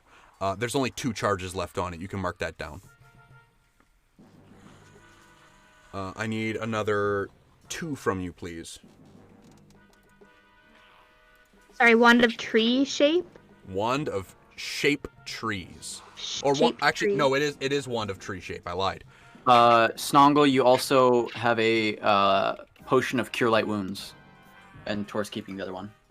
Thank you. The armor seems magical in nature, but you can't pinpoint exactly what it is. It just seems like it's armor that is enchanted of some kind. You're not sure. It looks like it's a perfect fit for Snongle, though, if you clean it off a bit. Cool. Tree shape, for anyone who's curious, it's a spell that lets you assume the form of a large living tree or shrub, or a large dead tree trunk with a small number of limbs. The exact type of tree, as well as its appearance, is completely under your control. Even the closest inspection cannot reveal that the tree in question is magical. It's a magically concealed creature, so you could basically literally turn yourself into a tree. The only way that they can find you is if they use detect magic. Dope. So you have 4 charges of that you can turn yourself into a tree. Oh, is it 4? I thought you said 2. I was reading wrong. I must have looked at the Cure Light Wounds potions that you guys collected, as well as the wand at the same time. I'm not great at reading linearly, so like that's my issue. There's 4 charges on it. Okay, that's good. Thanks, And I need one last spellcraft roll, please. The cloak seems magical, but you can't really put your finger on it. You could put it on just to see, but why would a goblin? Why would a goblin be wearing it if it wasn't useful? Also, all of these have a +9 to them too, right? Oh, they have a +9? Holy shit! I have a +9 spellcraft. So 2 will still fail. The 4 will still fail. The 5 and 9 is only 14. Yeah, the 15 is the only one that actually gets it. Okay. Because spellcraft is usually like a DC 20. These rolls are some shit. It's shite. It's definitely shite tonight. Facts. Yeah. However, yeah. Snongle, for all intents and purposes, you can mark down on your character sheet that you have +1 leather armor. Yeah. And there's also the cloak there is also magical. You're just not sure quite what it does. If somebody wants to put that on, choose somebody and they can wear it. Would we figure out what it is if we put it on? I mean, you'll figure it out in the field, basically. I mean, I could put it on. I don't mind. Okay, Astrid, you sling it over your shoulders, and you feel more secure, more sure-footed, and you're good. You're still not sure quite what it is, but for all intents and purposes, when it comes to your rolls, you'll have a +1 to all saving throws. It is a cloak of resistance +1. Okay. Nice. Sorry, what resistance +1? Cloak of resistance +1. Oh. And Snongle, you have your light leather arm. You have your +1 leather armor, which is realistically better for you in all ways. So Snongle, really quick. Yeah. Your armor class doesn't go down at all. It stays the same, but your armor check penalty is reduced by 1. So anything that is affected by armor check penalty will have a +1 for the remainder of the session. Obviously, we'll update character sheets before next week. So, Astrid, yours is much more simple in that regard. You have a Cloak of Resistance. It is a magic cloak that gives you a bonus to your saving throws. I'm just trying to find magic gear. Cloak of Resistance +1. Buy it for free, please. And equip. Not Ring of Resistance, shut up. Cloak.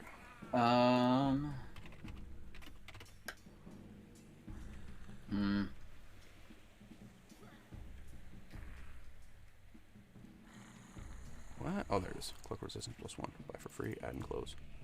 Let's go. Yeah, so just a straight +1 across the board. Alright, so you guys have just defeated Gogmert. He is dead as a doornail. You've collected the gear off of his body, and he lays there in a heap of his own blood. I've got both of my chains back. I'm pretty healed up. I'm out of barbed chains casting. I thought you'd only cast 2. Yeah, and I only have 2 prepared. Oh, that's right. We changed one of them, didn't we? We changed one of them to protection from chaos, so that way I can... Because, you know... Best defense is a good offense. But the reverse of that, a good offense is the best defense. Sure. Yep. But yeah, so you have protection from chaos, so that's not bad. You also have detect chaos, which is pretty good. Yep. Especially when used together, because then I can actually find out what creatures I should be fighting. So this area doesn't really have anything in it, unless you guys are interested in bone fetishes. But you are able to go and explore more if you're interested in that. First of all, let's do a roll call real quick. What's everyone's health at right now? Start at the top, Astrid. I have 16 out of 17 HP. Okay, Snongle. 20 out of 21. Thanks, Astrid. Gang. Tor. 19 of 24. It's not great, but it's not bad. And Victor. 28 out of 28. He couldn't hit you because he kept trying to spellcast on you, and every time you moved away, he just got closer. It's like, no, stop, please. Every mage's bane is just a crazy man with fists. I'm trying to hit you, like I'm trying to spellcast here. Stop that, please. Stop getting so close to me. Welcome back to Can't Stop, Won't Stop. Don't stand so close to me. Okay, so you guys have moved past the Goblin Dog Kennel. You guys will recognize the floor there has musty smelling chamber. It's covered with matted, wiry fur. There's well-gnawed bones, lied scatter all over the floor. There's a dozen wooden stakes that have been driven into the ground near the walls that they probably used to tie the animals up with. If you could even call them animals, they're kind of disgusting. But everyone has an animal like that, right? People don't like reptiles, but it's fine. Goblin dogs are literally an abomination, though, and should be, like, melted off the planet. So. But they doggos still. They're really not, though. They're more rat than dog, and you can't even pet them because, humans have an allergic reaction to touching them. It doesn't keep me from petting my cat. It's true, but, it's not gonna, people have anaphylaxis against goblin dogs. Like, when you pet them, you break out in hives and your, airway closes up a bit. It's bad. it's really bad. My allergy to cats. Okay, Richard, so... Alright, Richard has a pet. I want a pet goblin dog. Then find a child. Find a baby. Dead man. Wait, what? But I wanted a goblin dog, not a baby. No, a baby goblin dog. Because if you get an adult one, they're more than likely already trained to kill you. Yeah, just get a baby goblin dog. I'm also gonna throw the panther down there, the cougar. Tangletooth, even though it's unconscious, you beat it into unconsciousness, but it's still breathing. Oh.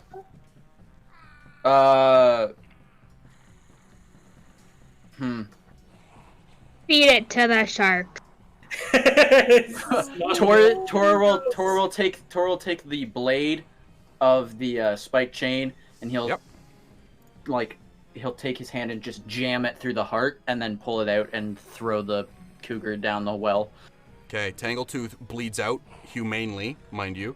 but you put an end to its suffering. I don't think it would want to be awake without its master anyways, because Go ahead. Animal companions are rough when it comes to losing their master. And Gogmert and Tangletooth go down and feed the Bunyip's insatiable hunger. It eats well Tor today. throws it down. He's like, as he throws it down, he's like, he's down the well, Timmy. And I keep walking. Gross. Who's Timmy? So, you guys have some choices. There was a couple of tunnels you didn't explore further back, or you can explore the other half of the tunnel up here. Victor doesn't want to get snuck up on when we approach Thistletop, so Yeah. especially if there's more goblins like Gogmert down here. Yeah. What do you think? Snongle? Don't want to get snuck up on? Yeah. Okay. Any You guys- reinforcements for them are bad reinforcements for us. Do you guys want to go up through this way or go back around down this way? We're already in that room, so I'd say up. Also Okay. traveling through that thick brush or that tight squeeze there. It is true. It's a lot easier to move around up here. Choose the path of least resistance. Yeah. Also Yeah. true. Yeah. So I just need to. You need to stop that, dude. You need to stop, bro. It's time to stop. That was Is pretty the- accurate. Thank you. Are you also wearing a skin tight pink suit? No, I'm wearing a skin tight Spider-Man suit. Ooh, Honestly, I close don't enough. blame him. Is it Wednesday? It's Wednesday, my dudes. No. Oh my god, where the hell is this piece? No. Beams. But What it is- is. That's that? It is pretty interesting because for the entire month of October, my live streams will be me in my Spider-Man cosplays. Cosplays. I have more than one, yes. The hell's bells, Brevin? Now, is it the same Spider-Man or is it different iterations? The PS4 Spider-Man and the Tobey Maguire Venom Spider-Man. Okay, I see. Okay, there we go. Hell's bells. Don't have mouse models. I'm just gonna move Victor, but I'm assuming you guys are kind of together. Yeah. Victor, you come through and the way. yeah. Obvious. So you can see through here that it leads probably back through to where you guys came in, through the brush. As you're coming through, you can hear some. Give me a perception roll, please. Perception. That is a +6. Not 20. Sounds like there's probably about. Let me think here. There's probably about. Oh, before that, please. Come on now. That's a +6 too. Oh, and if it's Yeah. a giant, that's an added bonus. It's not giants. Give I over. don't think they're fitting a giant down like in here. The Jatoon. No, you can hear further up this way. There's probably about 10 small voices chittering to each other and growling. Sounds like there's probably about 10 goblins in this area. Hey guys, there's a bunch of goblins up ahead. Are you guys ready for another fight? Yeah, I am. You're all ready, because this is your chance to like Actually, do something. Yup. pop up your heels. Victor's gonna suggest to Astrid that you hand the ward that you've provided him off to Tor. Yeah, Map for disappearing. I can do that. Because he's got pretty okay AC without it. So Come here, pal. I want to be able to just like lock all the blacked out parts of the map, but I really can't afford to have that because I can't click on them to tell me what part of the map they're on. And if it's something, if it's labeled something like hallway instead of like an actual number, I can't tell what the hell it's supposed to be. Boom. Richard. Victor can see through here into this portion. It's just another walkway that leads a little bit further up. And it seems like there's another pathway that leads abruptly downwards towards the south. It very much seems like it leads back towards the way you came, that they all kind of lead up this way. Okay. Let's see here. Bag. What do I have? Ooh. Right. So I have an idea. Uh-oh. But first, I would like. I don't know if it'll be a very good idea or effective at all. So, let's just move onward. I don't think it's going to be very effective. Richard, there's never a bad idea. Only bad dice rolls to back them up. What's the idea, at least? You can't leave us hanging on that. Oh, it's a bad idea if you decide to set this thistlewood on fire. Oh yeah, no, that's a bad idea. So there's some. So there are some bad ideas. this one is one of them.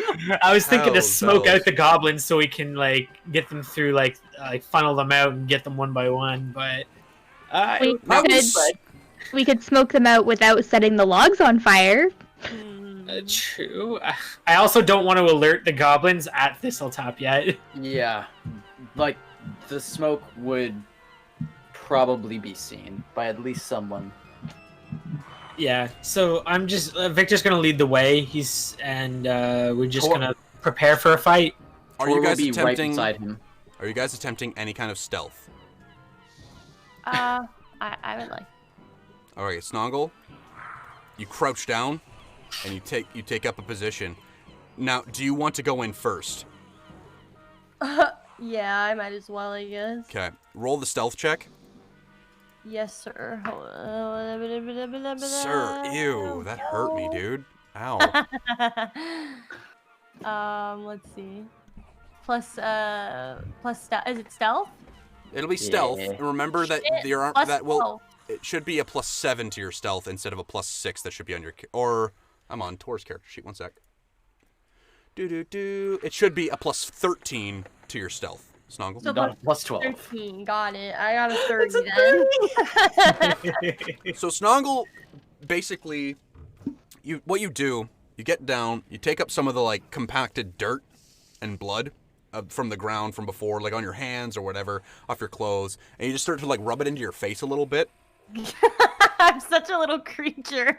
You're absolutely like the closest thing to a goblin the party's willing to put up with, but you're like, oh my gosh. You make your way up, and it's almost like you blend in with the trees and the ground a little bit. From the like, there's some thistles that are stuck to your jacket that just happen to help you blend in, and you move silently forward.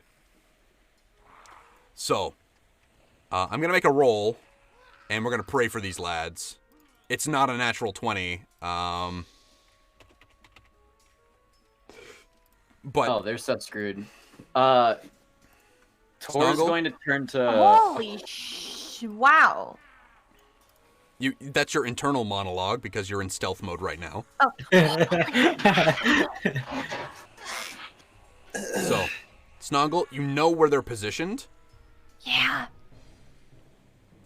I'm gonna relay that. Oh wait, I don't know how. I'm gonna use sign language to relay that. You know you can just walk back. None of them have seen you. I'm gonna walk back. Hey yo, there's like 10 of them over there, and they're all in a little circle on the outer edge of the tree line. So Tor's whispering for this. So I think we just choke point them. Force them to attack us 2-on-2 and then have like a little funnel. Yeah.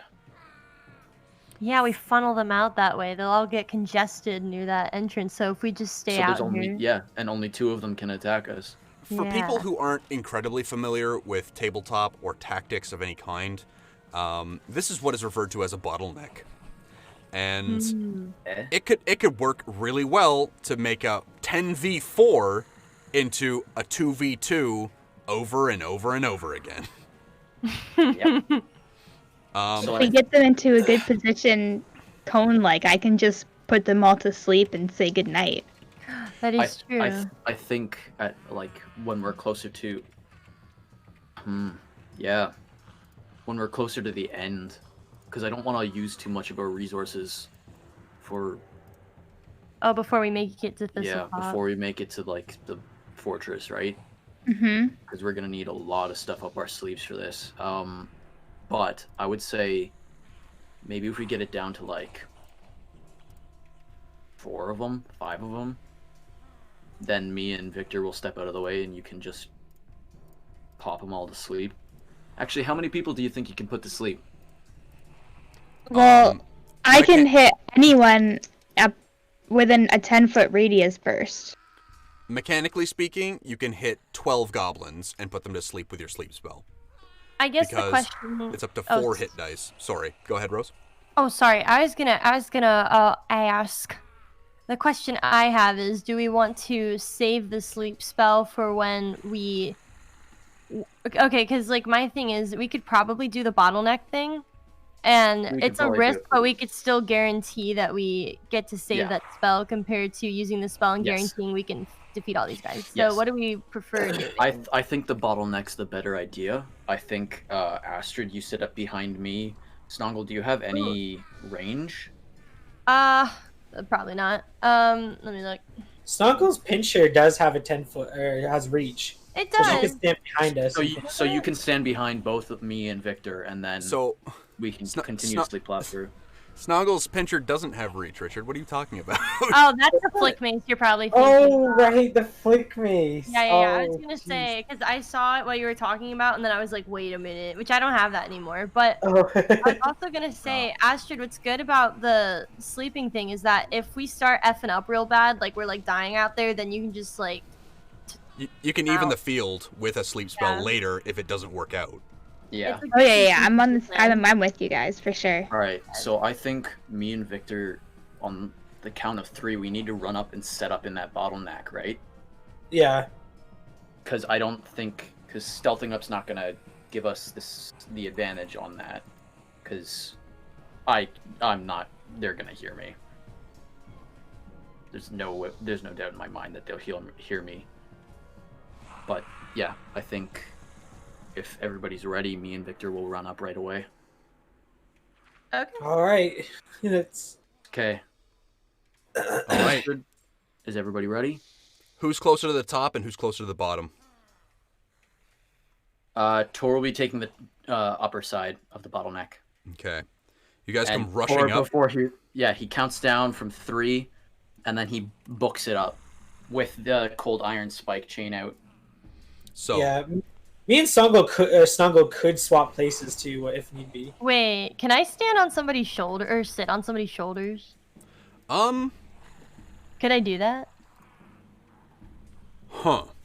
Let me think. Because like maybe, right? So if you're like I don't want to look up rules for that on the fly because I'll be reading for hours. But I think that if you're going to stand on somebody's shoulders. They're going to be taking a -2 to everything they do, and you'll be taking a -2 to everything you do because you're trying to fight from somebody's shoulders. You don't have any maneuverability, and you're basing it off of somebody else's movement. So it could work, but I definitely think there should be penalties in place. Yeah. Alternatively, there is a rule that I want to for the ladies in the party. There's a thing you can do called aid another. So, aid another in combat, we're going to get some rules up for that. I believe you can roll to aid an attack roll or armor class. Aid another. Oh no. These poor goblins. Me and Victor are going to be sitting in front with like 25 AC and just... Okay. No. In melee combat, you can help a friend attack or defend by distracting or interfering with an opponent. If you're in a position to make a melee attack on an opponent that is engaging a friend in melee combat. Okay. So, that's not really going to work so well, I don't think. Unfortunate. Rough. But you guys are able to aid in armor class. Okay. Oh, no, that's literally what that's for. Or a +2 bonus on the opponent's next attack. Okay, yeah, so I'm a liar and I'm a dumbass. So, here we go. I just remembered, though, I do have my slingshot. You do have the slingshot. Yeah, so that has range, so I can help you guys out, like, +1 damage, but, you know, we'll see how it goes. It's honestly, it's better than nothing. So, the sling is equipped. You have your goofy arm sling shot and your sling bullets ready. You only have 10 bullets, so make them count. 10 bullets. Also, don't forget, don't shoot at the ones directly in front of these guys because they'll be locked up in melee. So, Snongle and Astrid are ready in the back lines. Astrid, you're ready with your sleep spell. Roll initiative. Ooh, can I like just crack a branch on purpose just to like get their attention? You walk up. It's not even a branch. What the heck? It's not even your branch. It's your knuckles. You crack them, and all the goblins look up at you, and they start to hiss and growl. What is going on with our rolls? We're just lucky. Mine wasn't great either, dude. It's rough. To bonus, where are you? That was beautiful. It's 2. God. Snongle, what's your initiative bonus? +4, I believe. Yeah, +4. Okay, you beat me. Double checking on these dang. boys, making sure that their armor class is the same as what I think it is. Or their initiative. Oh my god. Why they got such high initiative? Oh, that's why. Okay. So Astrid, initiative. 3. Trey's amigo. Snoggle, also 3. Oh no, your initiative Snoggle's higher than hers, is it not? Yeah. So you got a 6, I believe. Yeah. Okay, Tor. 5. Hell yeah, and Victor. What did I get again? 15, 16, 17. 17. What's your initiative bonus? I already know it's not higher. It's So, +2. yeah. I already know it's not higher. No, they've got improved initiative. Yeah. That's why I was like, why do they have such a high initiative? What the hell? And then I looked at the feats. Oh, there it is. Everything makes sense. Forever. So, it's their turn first. You guys That's are... actually really good for a bottleneck. It's not bad at all. You guys have a really good setup here, and it could go really well for you. So, this little blighter, Victor, you're going to get charged by this nasty little boy. Oh no! -1 to AC though. Ooh. Yep, and this one is going to charge at Tor. These guys are all going to pile in afterwards, trying to like push past and like smash their way through. This one up here, this one here. They're just going to try and... A pretty picture with gobos. Yeah, as long as you're not writing, you're not going to do them any blasphemy. It's not a big deal. So, you hammer through. They made a little person. They are little persons, except they're nightmares. So, top of the initiative, it's them. Victor, what's your armor class? 18 right now. 18. That attack misses. And Tor, that attack will miss you as well. Yeah. We're both Nopes. sitting at 18s right now. Nope's super hard. Don't forget, Victor, you still have Astrid's ward. No, I do. I suggest you should give it to Tor. It's on me. That's why I'm at an 18. You could tell I was drinking water. Okay, so so these guys storm up with their dog slicers and lash out at you guys, but you're both ready for them. You know that there's 10 goblins in here, and there's going to be 10 less in a hot minute. It goes to... You guys can technically just set up your own initiative order, but top of the round with Victor. Quick maths. Quick maths. I'm going to give this guy a flurry of blows. I'm not going to power attack, though. Okay.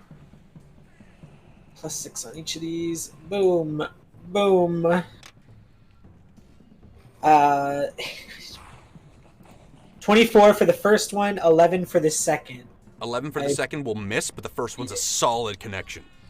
I don't suppose that -1 to his AC does anything to it horrendous wasn't roll like that. It wasn't a great roll, but like the lowered armor was definitely beneficial to you. The first one is an absolutely glorious connection. Perfect. Give me a roll for damage. That's 10 damage. That's max. So the reason that the second one didn't connect, Victor, is because you brought your fist up and you went to do a flurry. The first one took its head off, and your second one tried to hit the head, and the head flopped off backwards with the strength of your arm. Oops. Don't have such weak necks. Okay. It goes to Tor. Or, no, next initiative would be Snongle, my bad. I want to use my little sling. Okay. I want to hit the one that's behind the one attacking Tor. This bad boy right here? Yeah, that guy right there. All right. Give me a roll to hit. Yeah. Yeah! Okay. I was really excited. No, that's a solid hit. Give me a roll. On the dice roller, it's going to be a D6. Uh-huh. Yeah! 3 points to this poor bastard as the sling bullet gets lodged right in his eye. He blinks and it falls into his hand covered in blood. You can see blood gouting out of the eye. Longshanks! It throws the sling bullet. Good image of that, just like looking up, dumbfounded, and just screams. Longshanks do be like that, though. So that boy got hurt. Which one is he?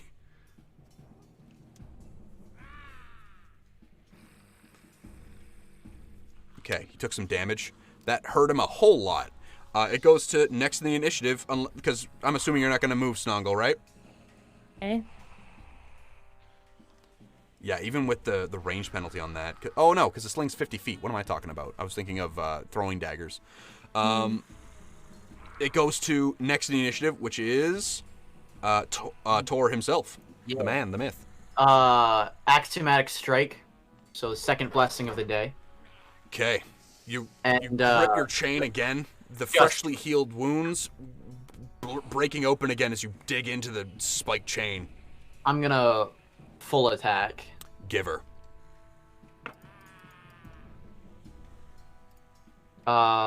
16 to hit. On the money. Give me a roll for damage. Add the axiomatic strike damage. 6 plus my 4. Oh wait. I have a +1. So 11 because it's the spiked, the magic spike chain. How do you think that these goblins are gonna like hold up to this, man? Like they're not that strong. No, they're not going to.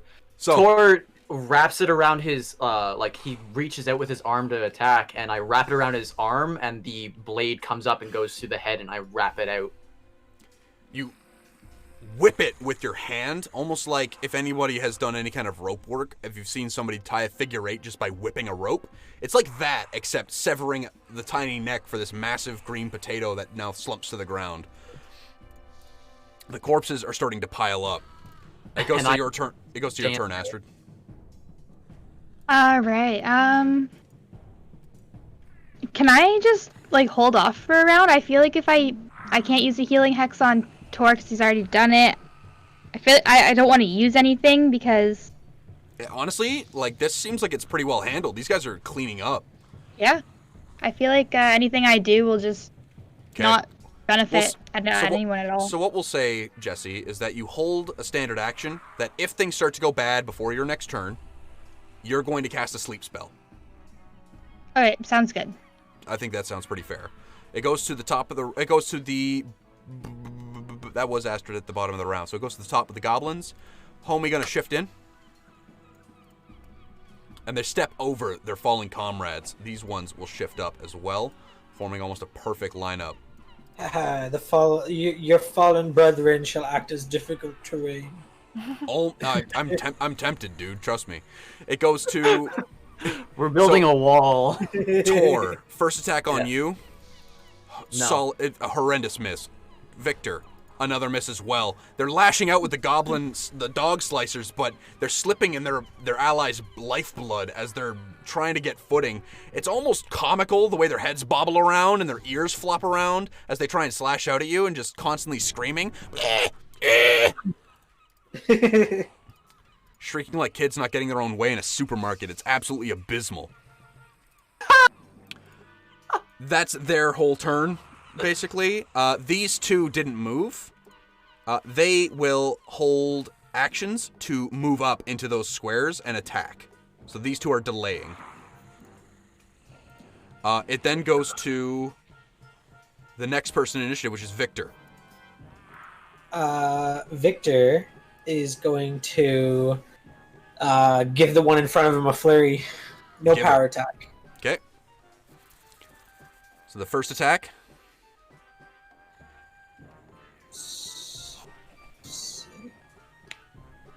Sorry, I screwed something up. So What have you done? It's fine, trust me. Ooh. I can't believe you done this. I can't believe you done this. There we go. Solid hit. What's the total on the second 14. one? 14 is the second one. 14 is it's still not good enough. The first one is a solid connection. Nice. So that's a d6 plus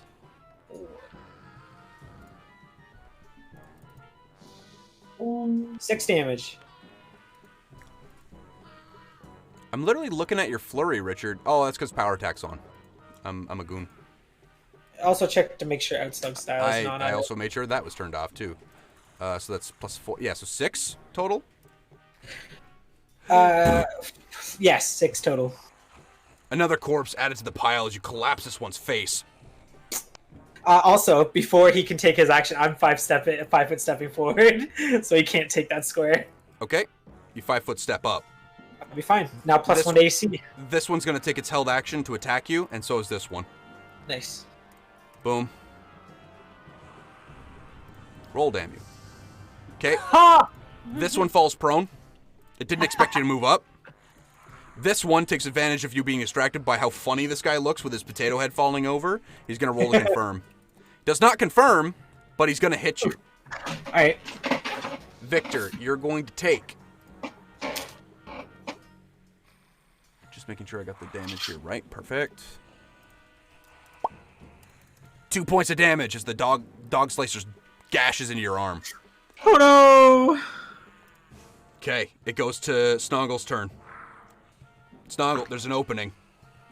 Oh yeah, let me crawl right in there. Let me get on the party. Let's go. As part of your move, you can draw the pincher too to whack this dude. Yes. Okay.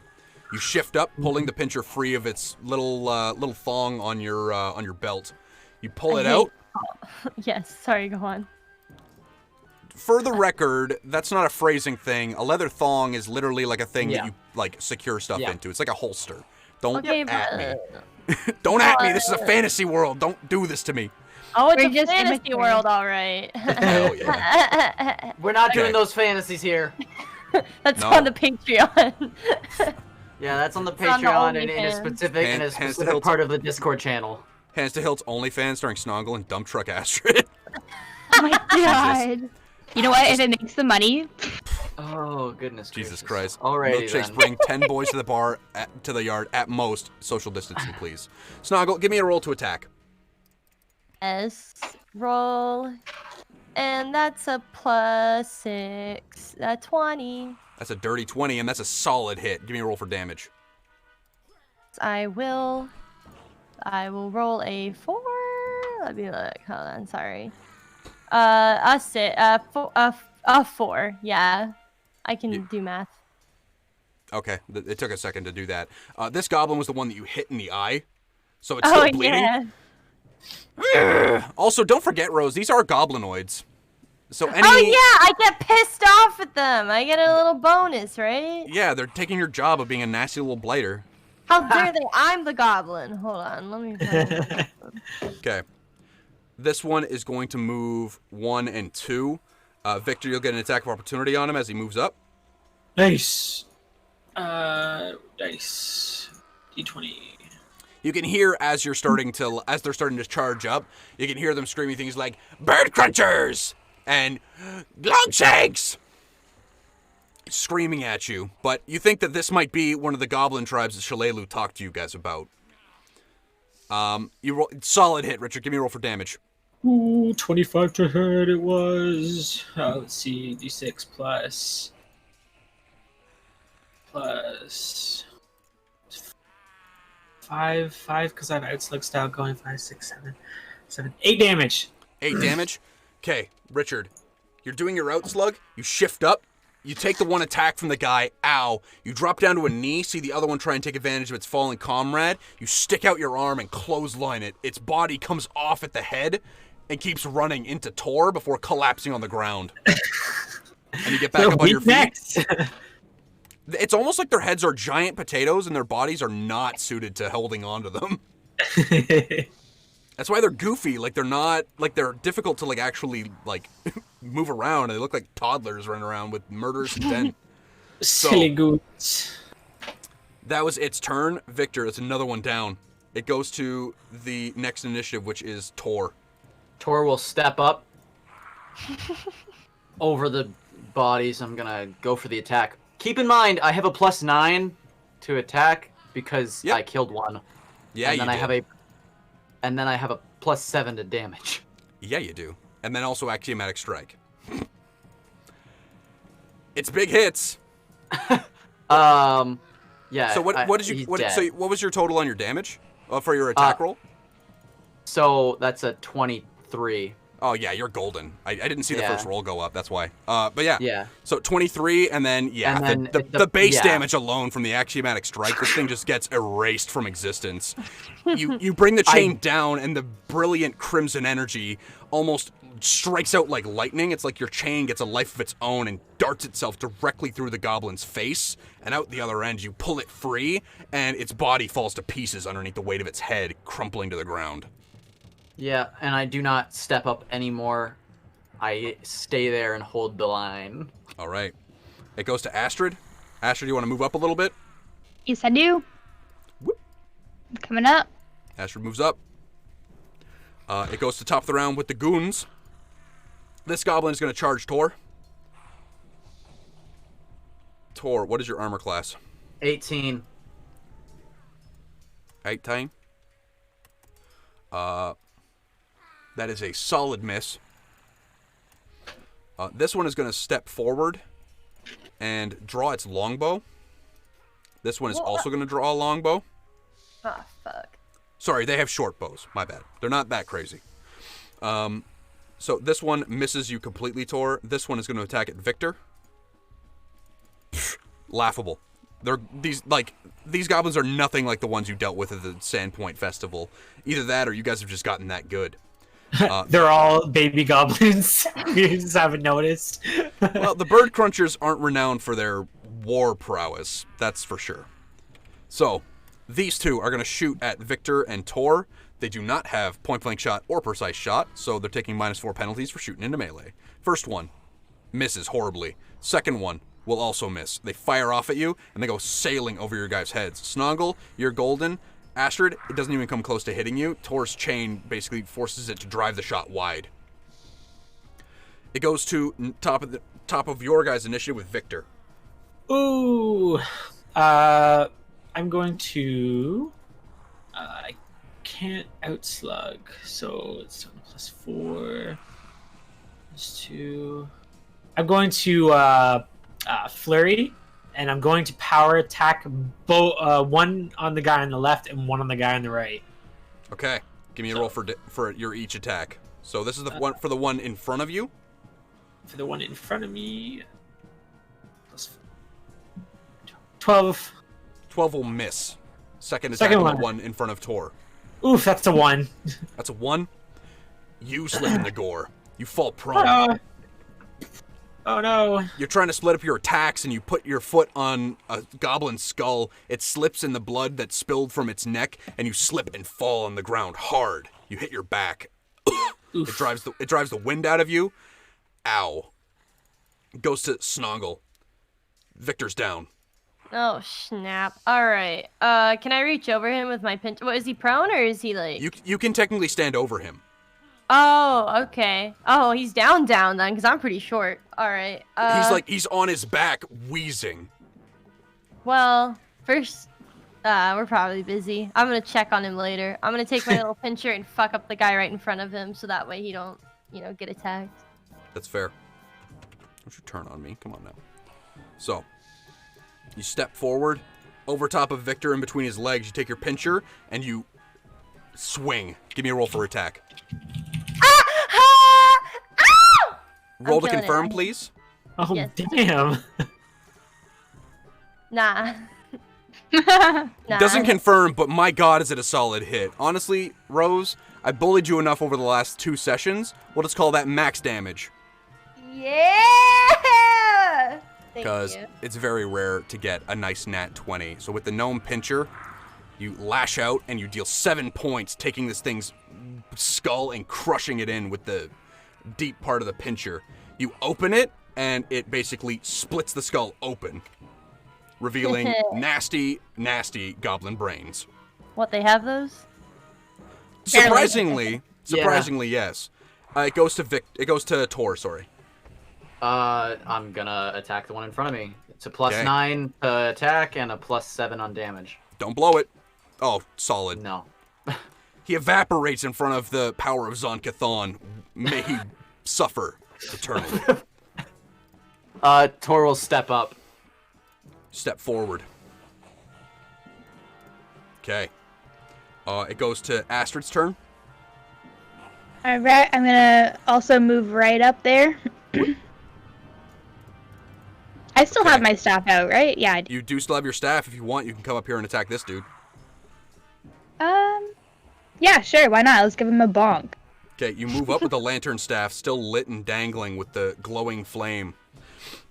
You reach up and you swing. Give me a roll to attack. I think that's plus... Well, yeah, 14 to hit. 14 to hit? I'm gonna say these guys, based on the experience that they've been having with Tor and you guys basically ripping through all of them, they're effectively going to be shaken. That will hit.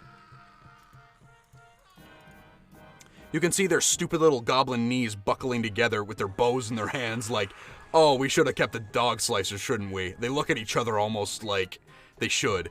You can give me a roll for damage. Should just be a d6 straight up, and then add 1 point for fire damage. 4. 4 points. You bring it down, and the thing scalds across its eyes. It screams in Goblin.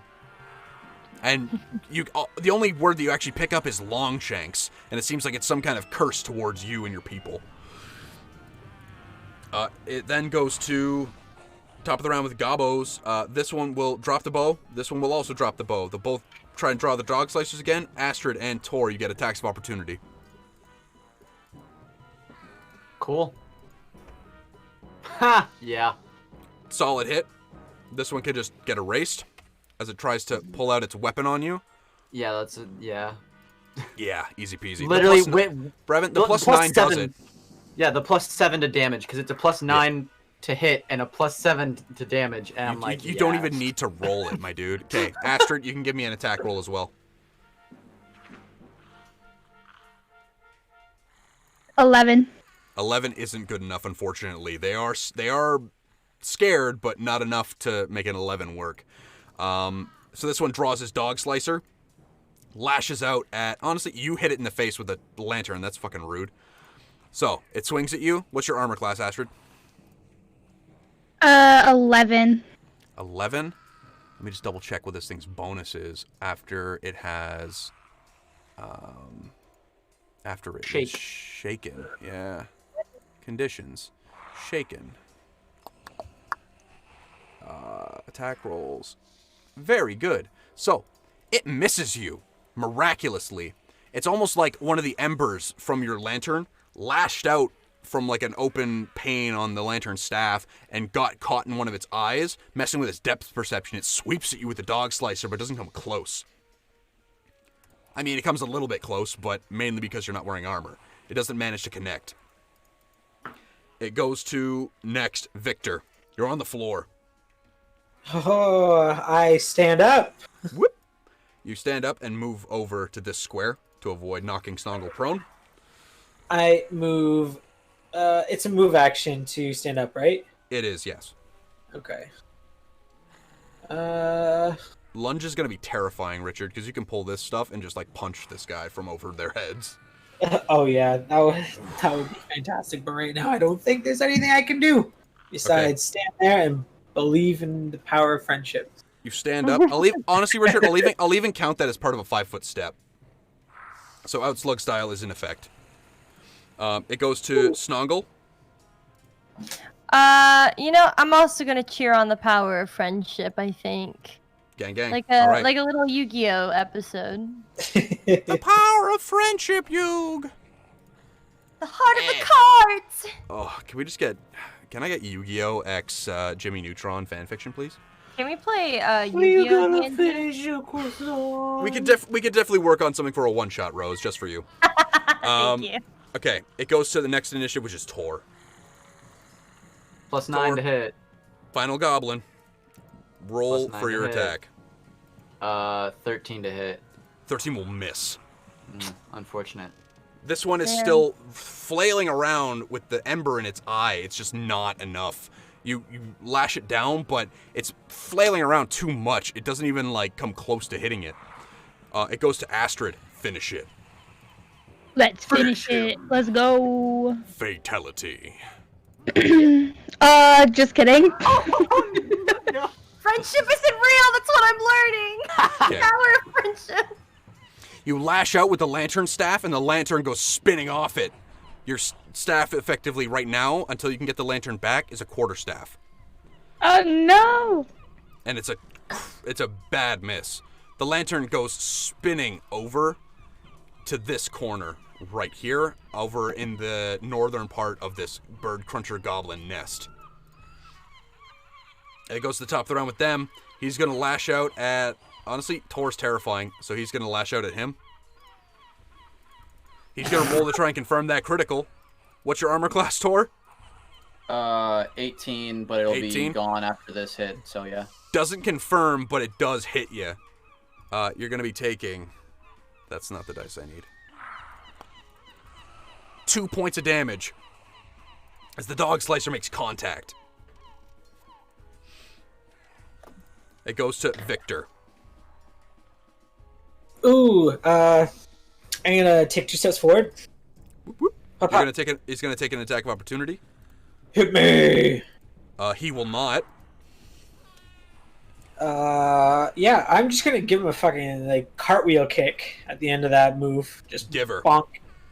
Roll for attack. You know what? Let's see. You know what? I'll power attack this one. Do it. All right, so it's -1, so that'd be +7 on a single hit.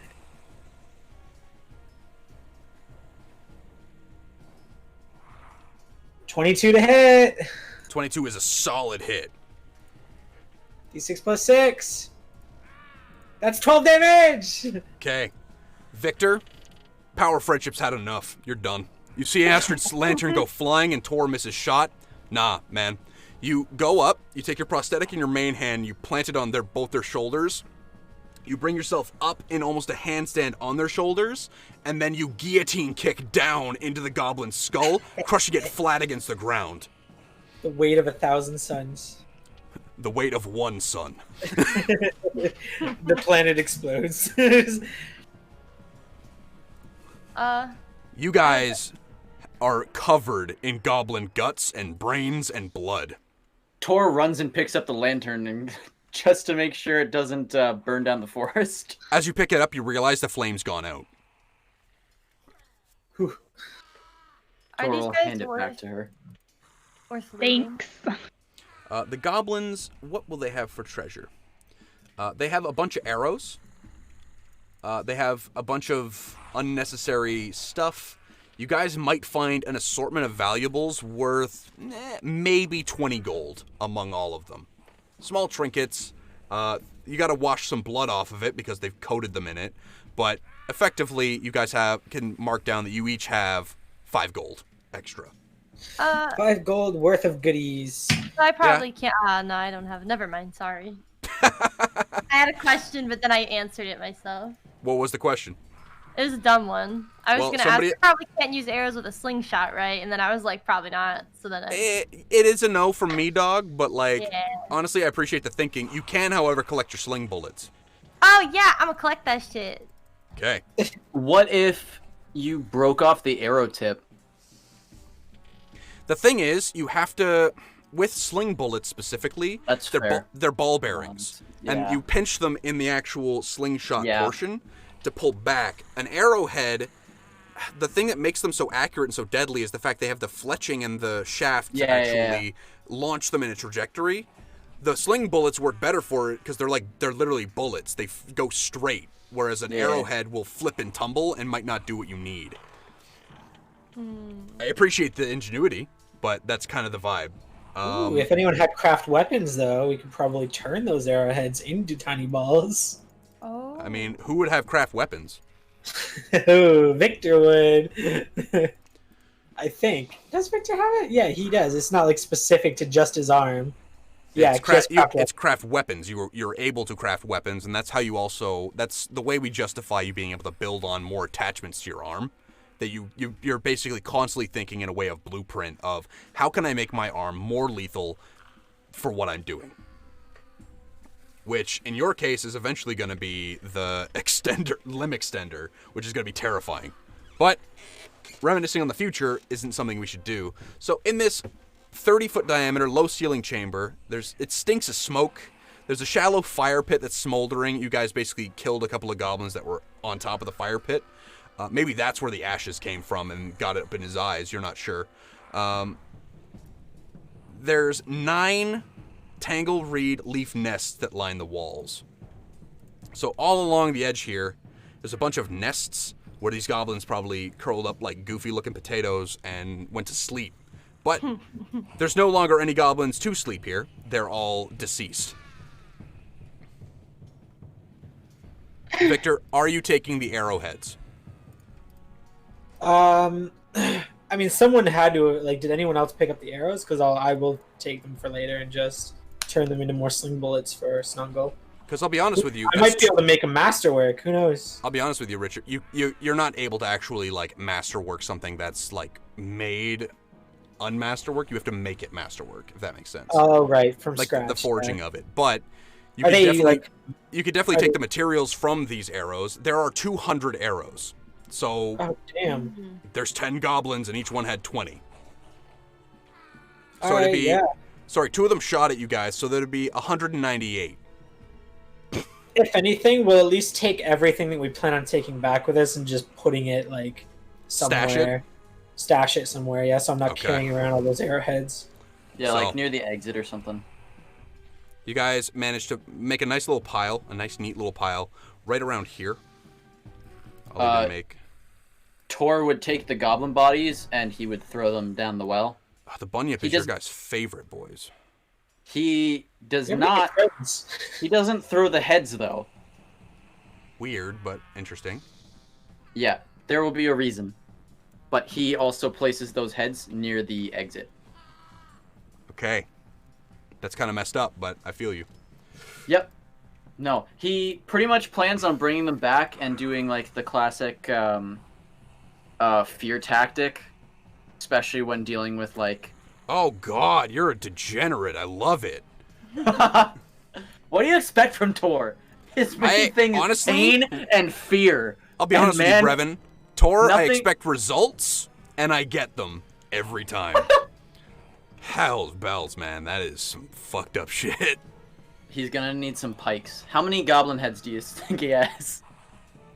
So that would be... Honestly, we're gonna say that every goblin you guys have encountered here is going to have some kind of... You're gonna take their heads, effectively. Yeah. Yeah. You guys... Cool. 10. You also recognize this section right here as some kind of watchtower. It seems like there's a watch post here. There's obviously no goblins keeping watch, but you might have seen one of them closer to the other side where you guys finished off Gogmert. But it seems like there's places that you could basically keep watch here from outside in these thistles, but it doesn't seem like there's anybody here, or it seems very poorly populated. You guys will be able to collect... Well, actually, you know what? For next session, I'm going to have like a goblin head count for the stream deck for you guys. So we will have something for that. Cool. So as of right now, you have 11. One being Gogmert's head. We'll say that you separated that before you threw the body to the bunyip.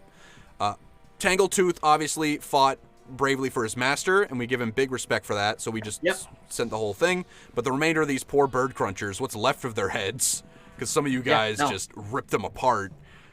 They are piled in a small lump right over here. Goblins are not brave creatures. Seeing their own kind like that is going to scare them. That is Tor's exact thought process, and that is where they are cowards. You're very right. They're cowards and they love pickles, and that's probably about it. Yeah. Wait, what? Really? Actually, I could see the appeal. I could see the appeal. Who doesn't like pickles, dog? Hell yeah. Well, yeah, you're fair. Fair. So, you guys, we'll say that you guys even like come around here and take a look up this side. This is another watch post that is equally unmanned. And you guys have basically explored every portion of this, aside from here. When you guys come up to the bridge, I'm just going to move Victor for a second here. Does that lead down towards the beach area? So, this is all elevated. So this is basically like a 70-foot drop down onto a beach. Okay. So down here is basically where you can get into the grotto where the bunyip is.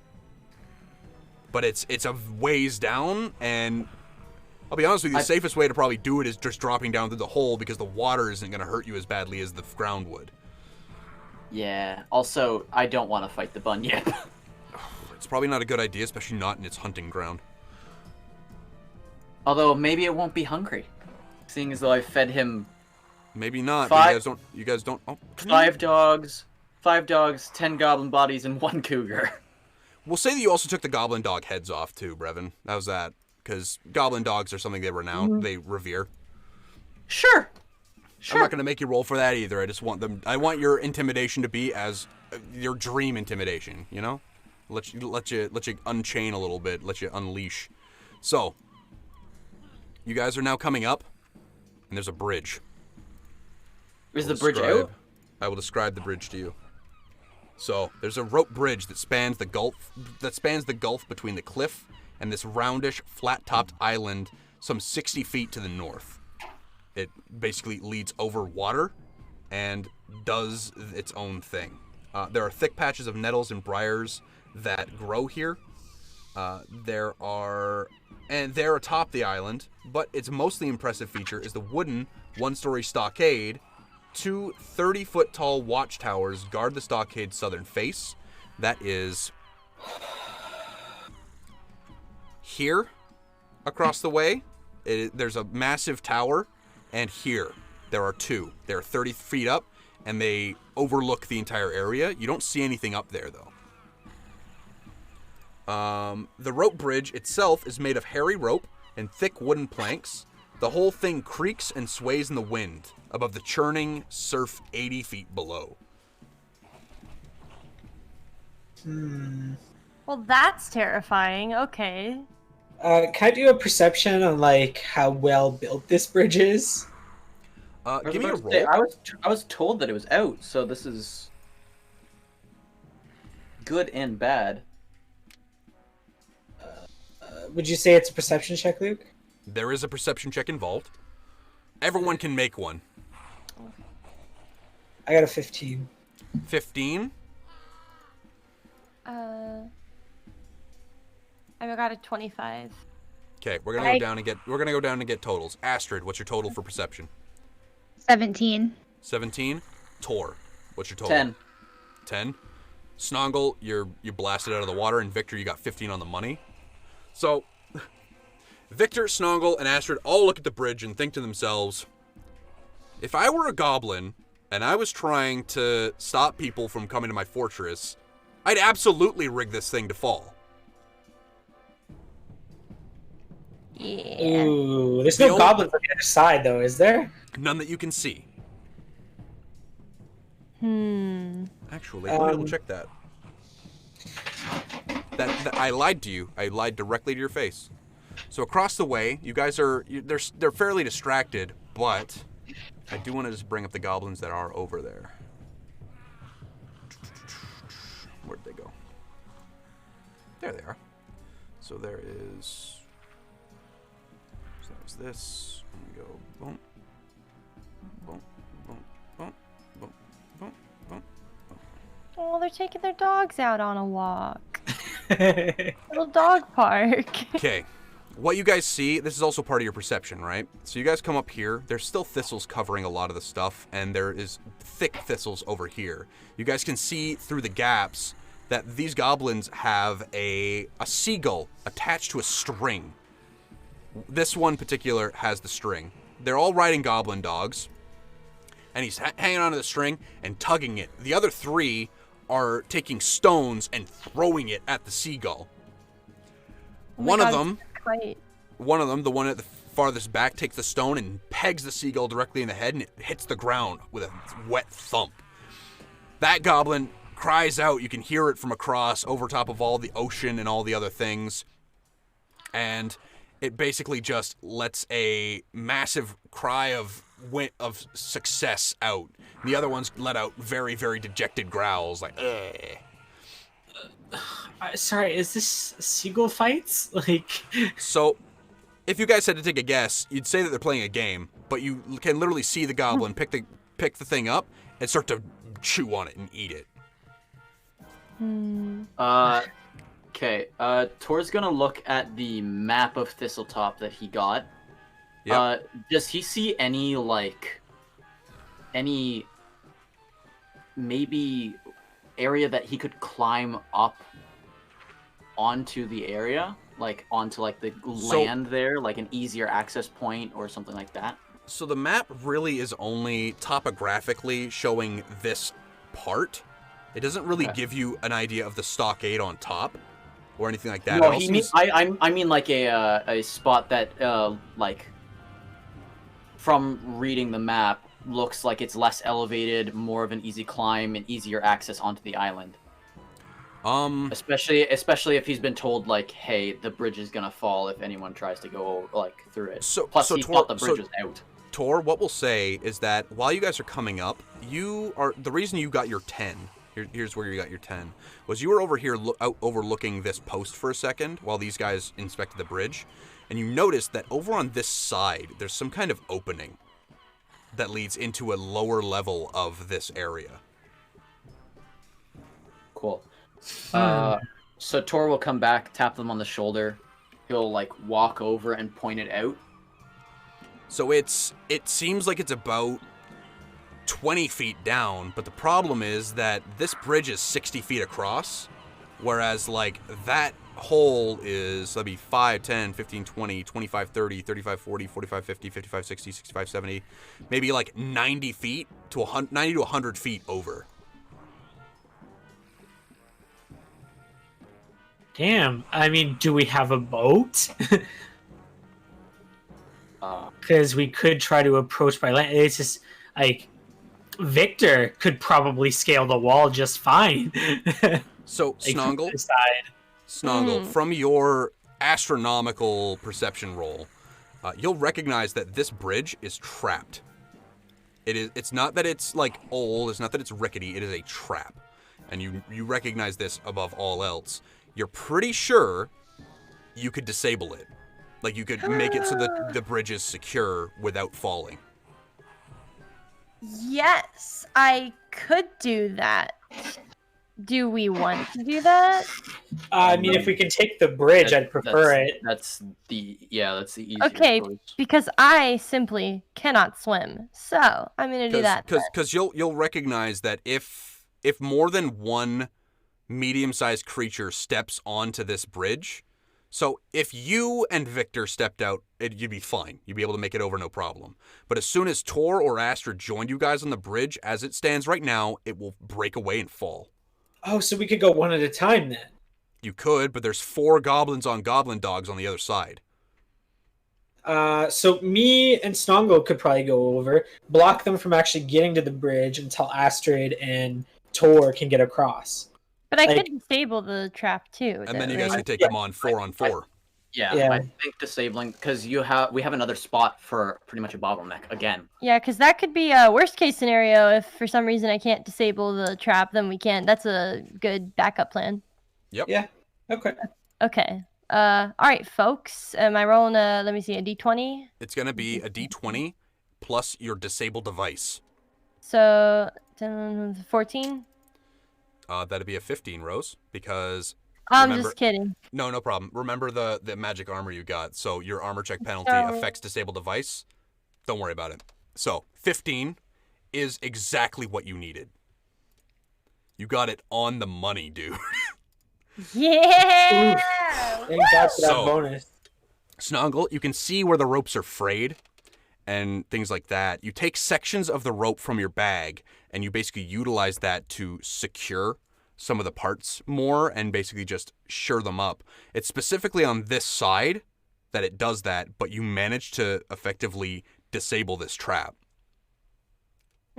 You hold your hands after your rope work. You stick your tongue out a little bit, nod once, and look back at the group with a thumbs up. All right, babies, let's go. Nice. I put all my faith in Snongle's abilities. Can I get the ward? Astrid? Yeah. Cool. Let's do it. The ward sounds like a drug, dude. It's like, yeah, Astrid, can I get the ward? I need the ward, man. I need the ward. It is. It's like a steroid, though. It's great. It literally is, though, because it ups your fortitude save, too. Yep. Before running across, Tor will cast Vigor, and he will also bring out his second last axiomatic strike. Okay, that's fair. You guys, we'll say, Brevin, that when you get to about the halfway point, Yeah, you and I'll cast cast the one, Vigor. you get to the end, and you cast your axiomatic strike, so you're ready. Yeah. Okay. Cool. Who's going first? I need a marching order. Who's going first? I would say Tor and Victor, probably. Victor will go first. It is a 5-foot bridge. Who's going first? So Victor. Victor. Tor. Yeah. Hector. Then Tor. Towards the end of the bridge, though, I am going to start getting into a fighting stance, just so I can start with a 5-foot step, if you'll allow it. You're not really feeling confident at this point on the bridge to start doing your bouncing in the outslug style, because these boards, as much as Snongle might have disabled the trap, the boards can still fall apart, and that can suck. Absolutely. You're a big dude, Victor. It's not something you want to mess with. So you're basically gearing up to start as soon as you get on something resembling solid ground. Who's next between Snongle and Astrid? I'll let Snongle squeeze in right in front of me. Snongle really do be squeezing. I'm really glad you guys avoided this trap because it can really mess a party up. Especially with the bunyip being right below us. It definitely close. doesn't help. Well, that's the thing. The biggest fear of this, obviously, is falling in yourself, which is possible. But there's also a stipulation on losing your gear if you don't secure it properly. And nobody said anything about, I want to secure my gear, but, you guys managed to disable it before that was even an issue. So, you guys make your way across. I'm going to move Victor up for the time being, just to get you over to the other side. Victor, do you want to attempt a stealth check? Yeah, actually, because I assume I'd need that if I was going to start doing my little... Give me the dice roll. Poppy fun. Ooh, that's a 19 without modifiers. Very nice. Yeah, you don't have a bonus to it, do you? Oh, I don't know. Hell yeah. I'm gonna roll one mass perception for them. I don't think that's good enough, but I'm gonna get up the stats for a goblin dog anyways. Just to make sure that they don't... Bless yourself, Rose. Good grief. Bless you. Oh, that was a big one. Bless you. Thank you. Goblin dogs. You're welcome. Yeah, no. It's okay. You're welcome. Oh, don't bring this. Don't bring us down to Disney. We swear too much. So, Victor, you're successfully hidden. Tor, do you want to make an attempt at a stealth check? I'll try, but honestly, I got a -1. Honestly, give her. Yeah. I'm literally wearing a sweater right now that says 5% of the time it works every time. And 11 total. 11 total? Okay, you still managed to avoid detection up until getting on the land. Okay, alright. They're a little distracted. I have incorporated a modifier to that because they're distracted with their game of abusing birds. So, Victor, you 5-foot step onto the land, and that's when they notice you. Everyone roll initiative. Oh man, my grandma posted a video of me singing on Facebook. That's embarrassing. That's cringe, bro. I know. I must see it. I must see it. Oh man, no, that was when I was in high school. I was a competition. 11. Yeah. that was back in the day. That's not the play, dude. It was back in the day, bro. It was back in the day. Back in the day, bro. 20. Back when I had training. Nasty. Cringe, bro. Victor, what's your total? 19. No, 19. Tor. 15 total. 15. Snongle. I got an 11. And Astrid. That sounded like I got a 14. sound like you were starting a D&D like a country song. I got a dirty 20. Oh God, no! That's actually good though. I hate how good that is. It's not. Oh God, no! Don't tempt me, Frodo. So top of the round with goblins. It's gonna go down to Victor, then to Tor, then Astrid, and Snongs. To Tor.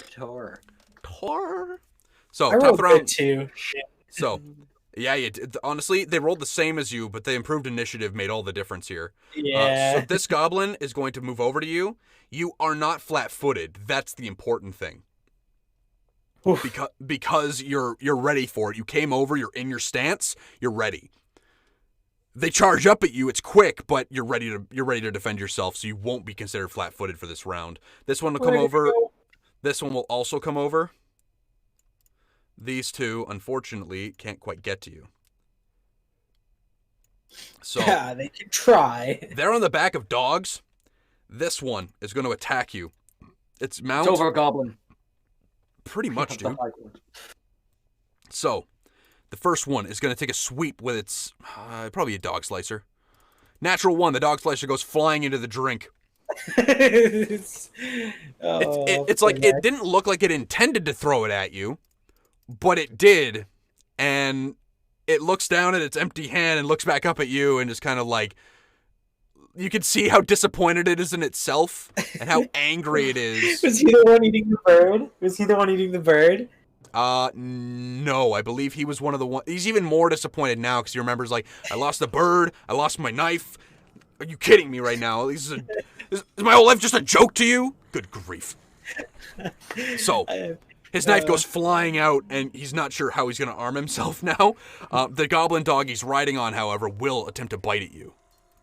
Armor class is Victor. 20. I have that ring of protection. I forgot, lent to me by. You do have the ring of protection that was lent to you. The that bite was will Tyrandarok, miss. right? Tyrandarok, yes. The Tyrandarok Academy. I don't think the guy's name is actually Tyrandarok, but I'll look that up for you in a second. Ilswari? Isori, yeah. Oh, thank you. I'm He's a trying. very, very old, retired adventurer who's got very little patience for the stupid. So, the goblin dog bites out at you. Second goblin is going to come in for an attack, and it will miss. The goblin dog will also miss. They're trying to get you, but you're on solid ground, and it's a lot better than when you're hunched over in a small, cramped space like before. This isn't anything close to a fair fight. You're about to kick the shit out of these dudes. Weave, dodge. It goes to your turn, Victor. 5-foot step to the left. Make some room for Slide Victor to the left. Okay. And then I'm going to give this boy. Let's see, what are my bonuses right now? Give him the juice. Ooh, I'm going to give him a flurry of blows, but regular blows. I don't want to hit him too hard. You want to make sure that the goblin dog is something you can keep later, right? Sure. Yeah, I'm going to do it to... so do they count as one entity, or can I target the dog and the goblin separately? You can target the dog and the goblin separately. If you attack the dog, the goblin has to attempt a ride check. Okay. I had to learn about mounted combat. Okay. Oh, exciting. Oh, always teaching you something new, Luke. Always. I need to learn everything. Just show it all to me. All right. So I'm going to go for the goblin first. Roll for an attack. +6. Goblin, that's a 22 to hit the goblin. That's a solid hit. Solid hit. And for the goblin dog as well? For the goblin dog, that's a 12 to hit. 12 to hit? Let me double check that AC, baby. Oof. It's just not enough. Oof. You barely miss, but you do solidly connect with the goblin. You can give me a roll for damage. Roll for damage. Outslug is on, so it's a d6 plus 5. Oop. Oh, 11 damage. Okay, let me just double check here on this link. unlink layers as that goblin gets absolutely obliterated off the back of its goblin dog. The dog fills its space. The goblin, you basically punch it directly in its mouth. You can see where its teeth grazed your fist as you planted it directly in its mouth in a jab that kind of transitions into an uppercut, and it lands sprawled and like splattered on the floor just behind the dog. The goblin dog panics. It's going to attempt something. Because it has... Pretty good time. Pretty good time. Seriously, though. It's going to try and make a will save to not get the fuck out of here. Panic.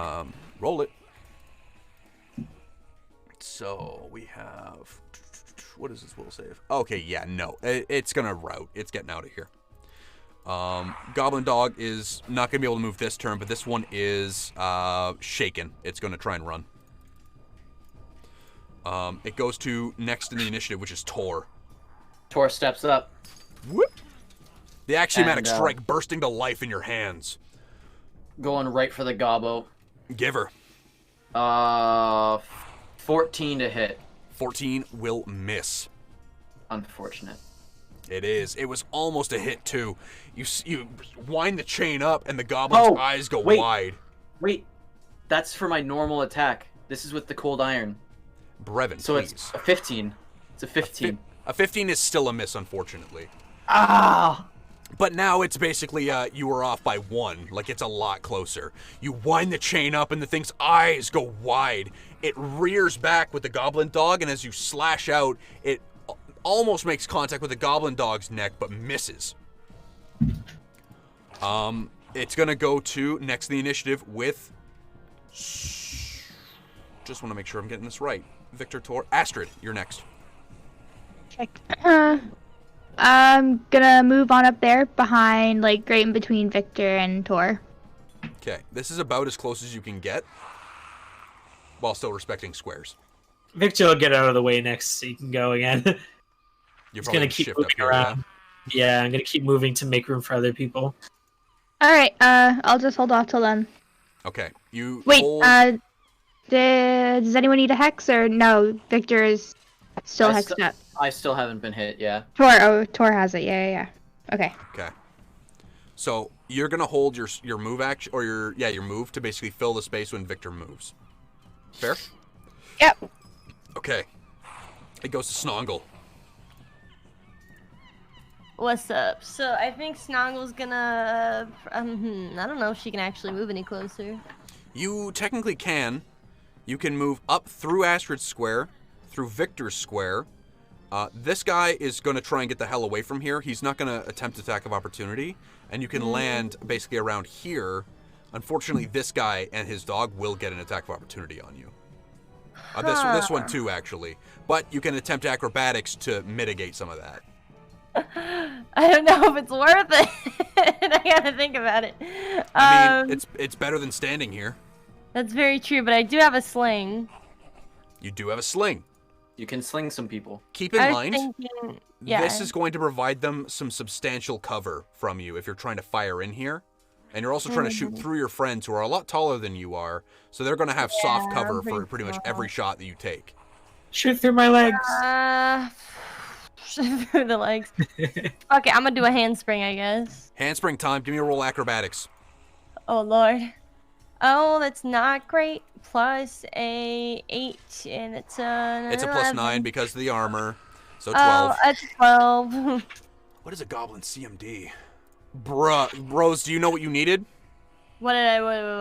You needed a 12. Oh snap! What's up, bitches? I'm coming on over.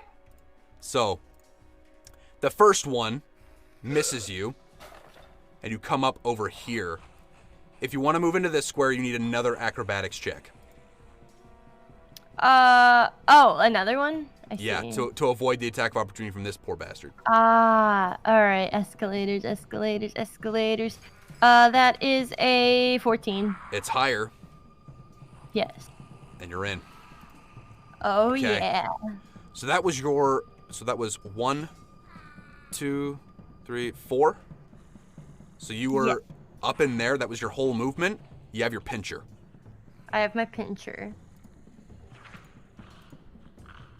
You're also flanking this dog with Tor if you want to sneak attack the crap out of it. Oh, yes. We are almost coming to the end of the show, so I hope we can wrap this combat up quickly. So please keep the dice rolls high as balls, please. Please, Oh, roller. wait, can I still have an action that I can do that? Yeah, you still have an attack. Oh, snap. I thought because I moved so much. All right, cool. No, you moved up in your regular amount. So that's a +7? I believe it's a +6. +6? Oh, okay, I see, Yeah. yeah. That is a 15. 15 will just miss the goblin. Aw, man. You lash out with a pincher after basically performing all kinds of slides and dips and ducks. You do a cartwheel at one point. It almost looks like you're having a blast. You look like a child at play, except you're ducking and weaving through murderous toddlers. Murderous toddlers versus hand-springing, like, infant. Like, whatever. I don't know what comes after a toddler again. Child. A small child of 50 years old. Yeah, keeps me young. You miss unfortunately with the pincher. It goes to the top of the round with the goblins. This dog, Victor, it's not even going to bother to 5-foot step. You and Tor can get an attack of opportunity. As it tries to turn tail and run. Snongle too, actually. You'll all get an attack of opportunity against it. Oh, cool. These goblins will also take attacks of opportunity against it because weakness is not acceptable. So, 1 and 2. Both the goblins will miss, but they've used their attacks of opportunities for the round. Okay, I got a 19 to hit. 19, what did you get, Victor? Also a 19. 19, and Snongle, what did you get? A 9. 9. You turn around, and the dog is starting to, like, turn tail. You manage to swing at it, but the thing is, it's a little bit closer to Victor and Tor. Victor, Tor, you can both roll your damage. Are goblin dogs chaotic? They're not. You won't get the axiomatic strike on this one, Tor. No. But that's 10 points of damage. 10 points. Yeah. And with Victor and honestly, you turn around, Snongle. You lift up your pincher, and then realize, you know what? Never mind. I'm just not gonna swing. It's fine. You still have used the attack of opportunity for mechanic purposes, but after you saw the bloody mess that was the goblin dog that Victor and Tor just left behind, my goodness. We both got 10 damage on that dog. Yeah. This one is going to shift up. Cool. Cruelty's active on me. Yep, it's going to attack Victor with its action. Like fucking on fire. It'll miss. This one is going to attack Tor. Tor, what's your armor class? 18 at the moment. 18. Yeah. They miss. That ward paying off in dividends, folks. Ooh. Okay. This one is going to charge Snongle. Ah, shit. Snongle, Yeah. what's your armor class? It is a 17, I think. Yes, it is. No, Rolling- yes. Oh! What Every is time. with the dice roller and hating on Snongle? What is it with the dice roller never confirming a goddamn critical? Come on, man. If it's gonna commit. Come on. So, you're hit, Snongle, with the goblin itself, as it digs its nasty little heels into the goblin dog's, like, ribs, and it charges forward. It holds up the dog slicer, Longshanks, and slashes at you. You're going to take, seriously, you're taking 2 points of damage. Okay. She's not like a Longshanks, though. She's not, but she's getting roped in with you guys because she's helping. I'm tiny shanks. The she's a goblin short dog shanks. is also going to attempt to take a bite out of you, but it will miss. Haha, bitch. Okay. Best response ever. It then goes to the next in the initiative with Victor. Ooh, I'm gonna do a double roundhouse kick, getting both the dogs in front of me. I'm gonna knock these goblins prone. Man, if I had the money to afford a soundboard, you know I'd have the Ryu bonk? hurricane. No, the Ryu hurricane kick sound. Yeah. Link for Patreon down below. Seriously though, link for Patreon down below, please. But what's a pound kick? It's time, Richard. Roll 2 attacks. Pew pew. I'm honestly waiting for at one point just hearing Muda Muda Muda Muda Muda. No, we get Muda. No. Yeah, no. Muda is definitely an every other Saturday kind of vibe. This is definitely more of an Aura kind of vibe. That was the JoJo campaign. Welcome back to JoJo's Weirdo Adventures. Second one is a solid connection. Victor, you can roll for damage. Nice. D6 plus. Nice. Keep in mind, you didn't do the 5-foot shift you intended to do, so Outslug style is not in effect right now. I get 8 damage then. 8 damage is still enough to take it off its horse, or off its dog, I should say. Unsaddle it, and send it directly to hell without passing go or collecting 200 gold. Good. And there's a goblin dog standing right there. It is horrified. I'm gonna make a roll really quick. Step up and left. Okay. And Astrid, you now have an opening. As Victor shifts up with his stance. I'm rolling here. Okay, it's not enough. Keeping track of that just to make sure. So, next in initiative, it's gonna go down. That was Victor. It goes to Tor. I have a +9 to hit. Yeah, you do. And a +7 to damage. Yeah, I'm going for the goblin. Give me a roll. 19 to hit. A solid hit. 13 points of damage. 13 points of absolute glory as the goblin comes to pieces on top of its dog. Okay.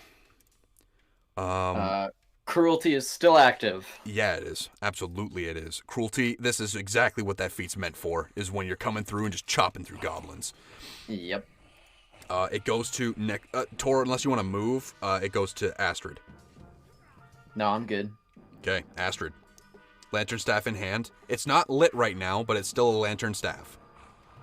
What does it take to light it? It doesn't take a move action or anything? I believe you might have a cantrip you can cast that will help with that.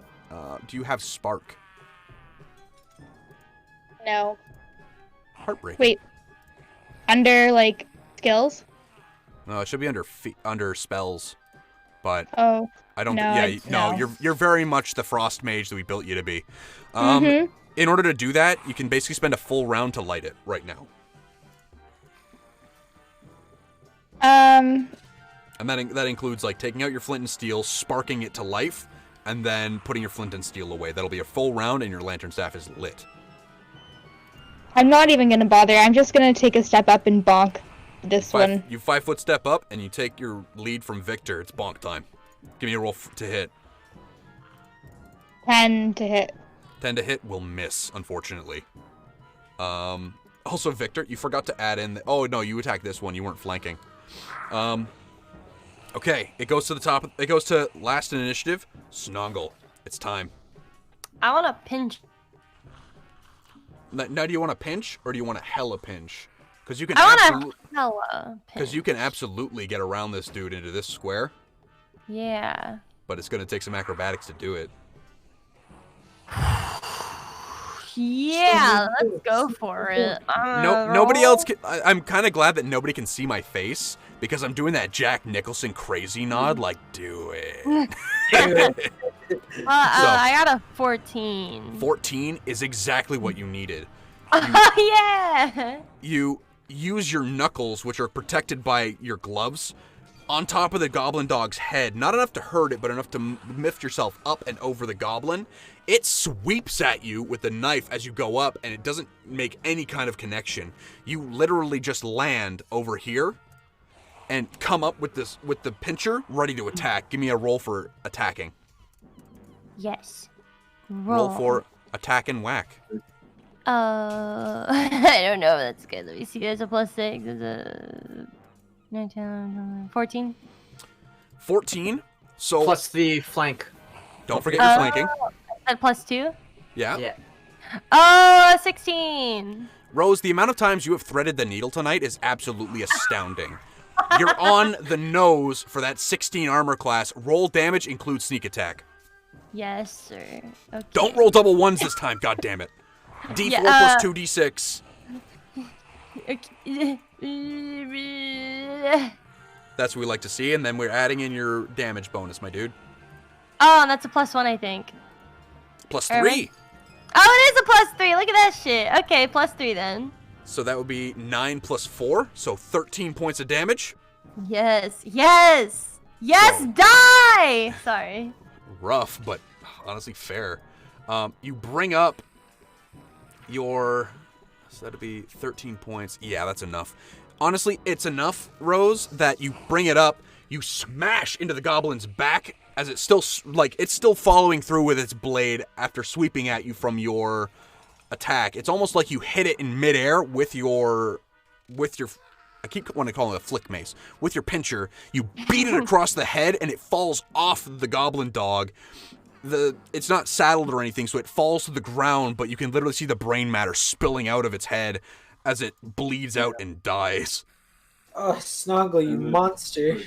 I Snongle- have become such an accidental badass. I created a monster because nobody wants to see Snongles no more. They gone shady. I'm chopped liver. Snongle's my M&M, or my... Your persona? God, what's his... Slim Shady. Thank you. You just said it and it killed me. Anyway, Snongle's my Slim Shady. Hell yeah, dude. Okay. Goblins are all taken care of. It goes to the top of the round. I'm going to make a roll really quick. Woof. Okay. Oh. So, I'm going to make a note here. I'm going to need each one of you to roll a d6 for me. D6. Every one of us? Each one of you. Alright. Going below. 7 and 8, that makes 15. Okay. So, you guys can hear from up on one of the stockades. Hey, Longshanks! Longshanks! Oh. Oh no. A couple of guys up here. You can hear them, but you can't really see them from all the way up. But they can see you through murder holes. They were clearly distracted before, but hearing their companions die and hearing skulls crack and fists make contact and impact, it was only a matter of time. You guys have a little bit of time before they mobilize everybody. You gotta hurry. Top of the round, goblin dogs.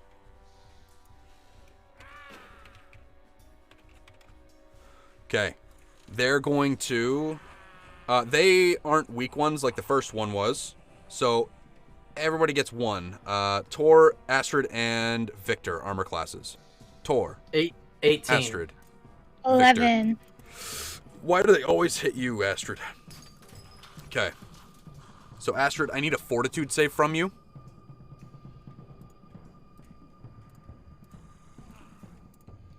17. 17, you're good. Don't even worry about it.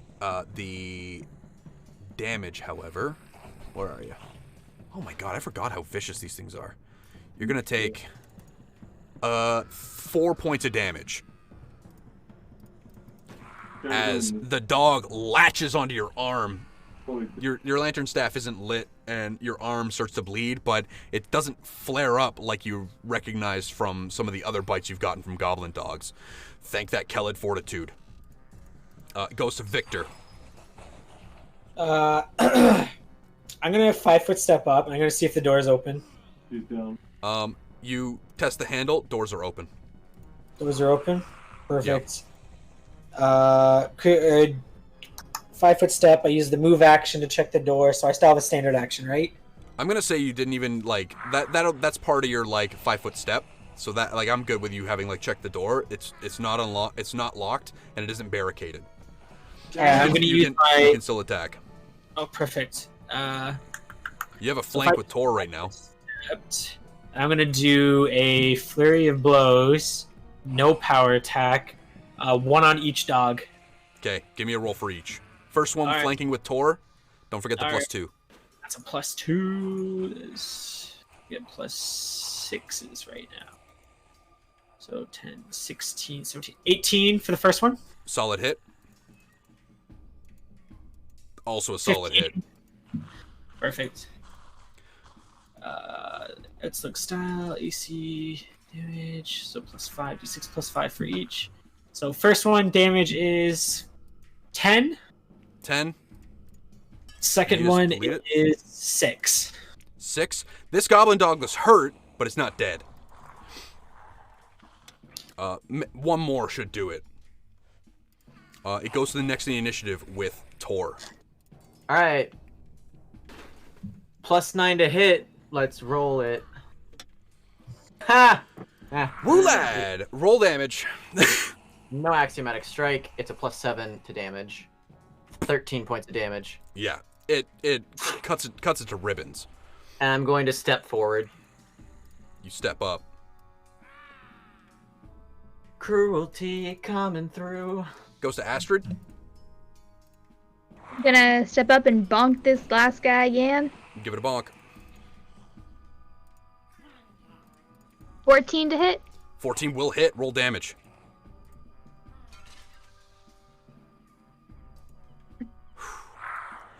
You whack it across the head. You could see a welt forming where you hit it, but it's still up and it snarls at you. Snongle, it's time. Bottom of the round, you got this. Pinch it in the butt. I'm gonna pinch his little butt. Before you roll, I would advise you shift down to flank with Victor. Yeah, so I'm gonna do that then. I'm gonna shift down. I'm gonna pinch this guy's cheeks. Right in the cheeks. Right in the cheek. Honestly, for an Adam Sandler joke, for all you boomers like me out there, right in the goat ass. I'm sorry. I don't know Adam Sandler. It's fine. It's from his old stand-up days. Don't even worry about it.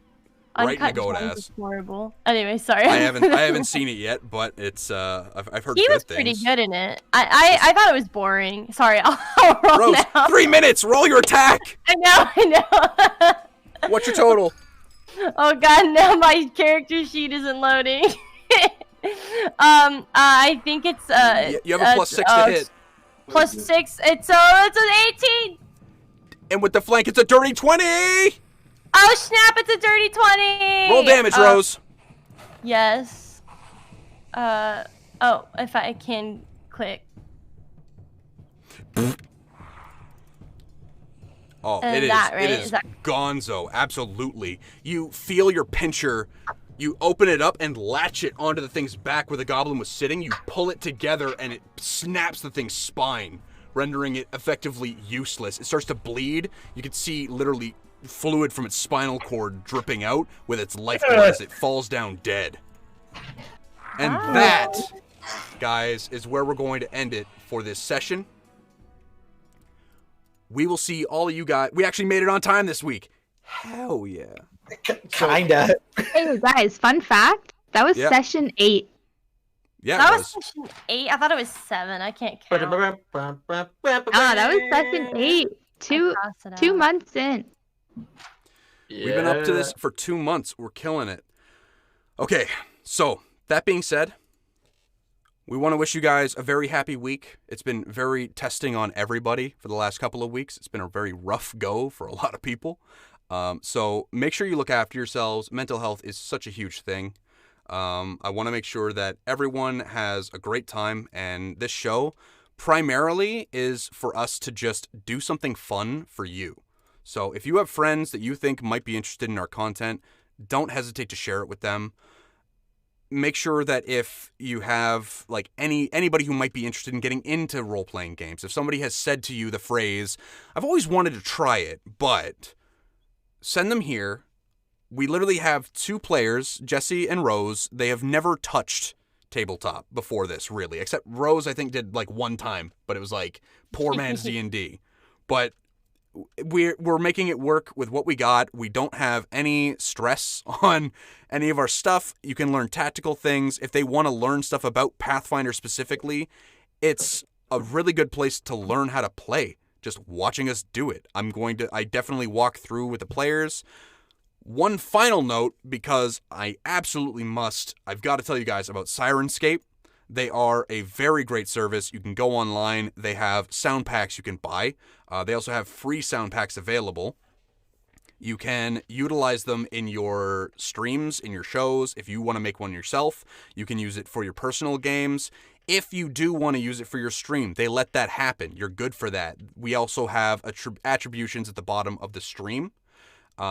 we can also just make sure you go check them out. If you do want to look at Syrinscape, have a look at the link down below. We do have one. It'll tell them who sent you. So if you guys want to sign up with Syrinscape, it's not, you can get a subscription, but you don't need one. You can buy packs individually. That's the sound effects you guys have been hearing in the background. It's the actual Rise of the Runelords Burnt Offerings specific sound pack.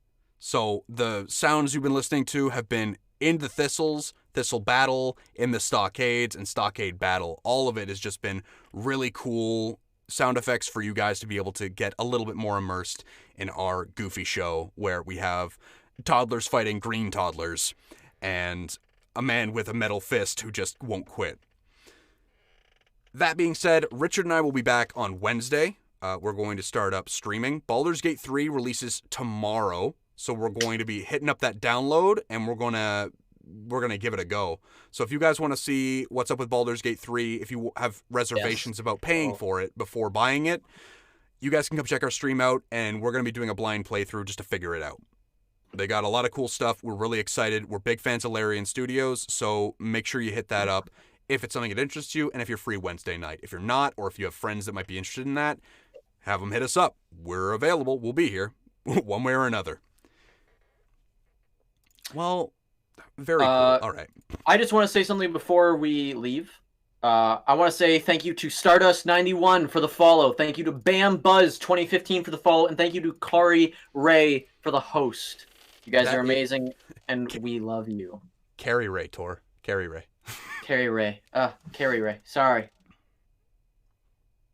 I didn't say I'll be back. I'll be back on Wednesday. Give over. Shut up.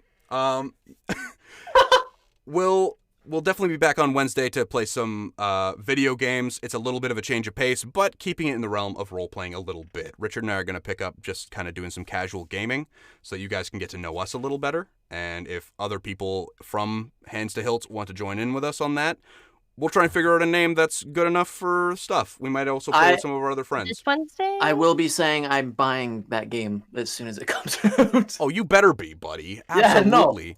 Yeah. You guys obviously don't have to join us for that. Like, this is like an optional thing. Like, if we're like, maybe we're playing some Among Us. Like, if we're playing Among Us.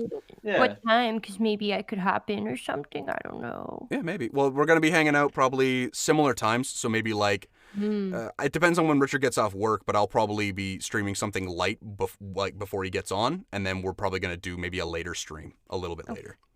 Oh, just for the record, I have Wednesday off now, so. Excellent. So with that being said, it's pretty sus, but Richard gets the day off, so we'll be able to hammer it out. So you guys have a wonderful evening. We're gonna let a majority of our cast go and get some GD food in their face, and you guys be kind to yourselves, be kind to other people, and we'll see you.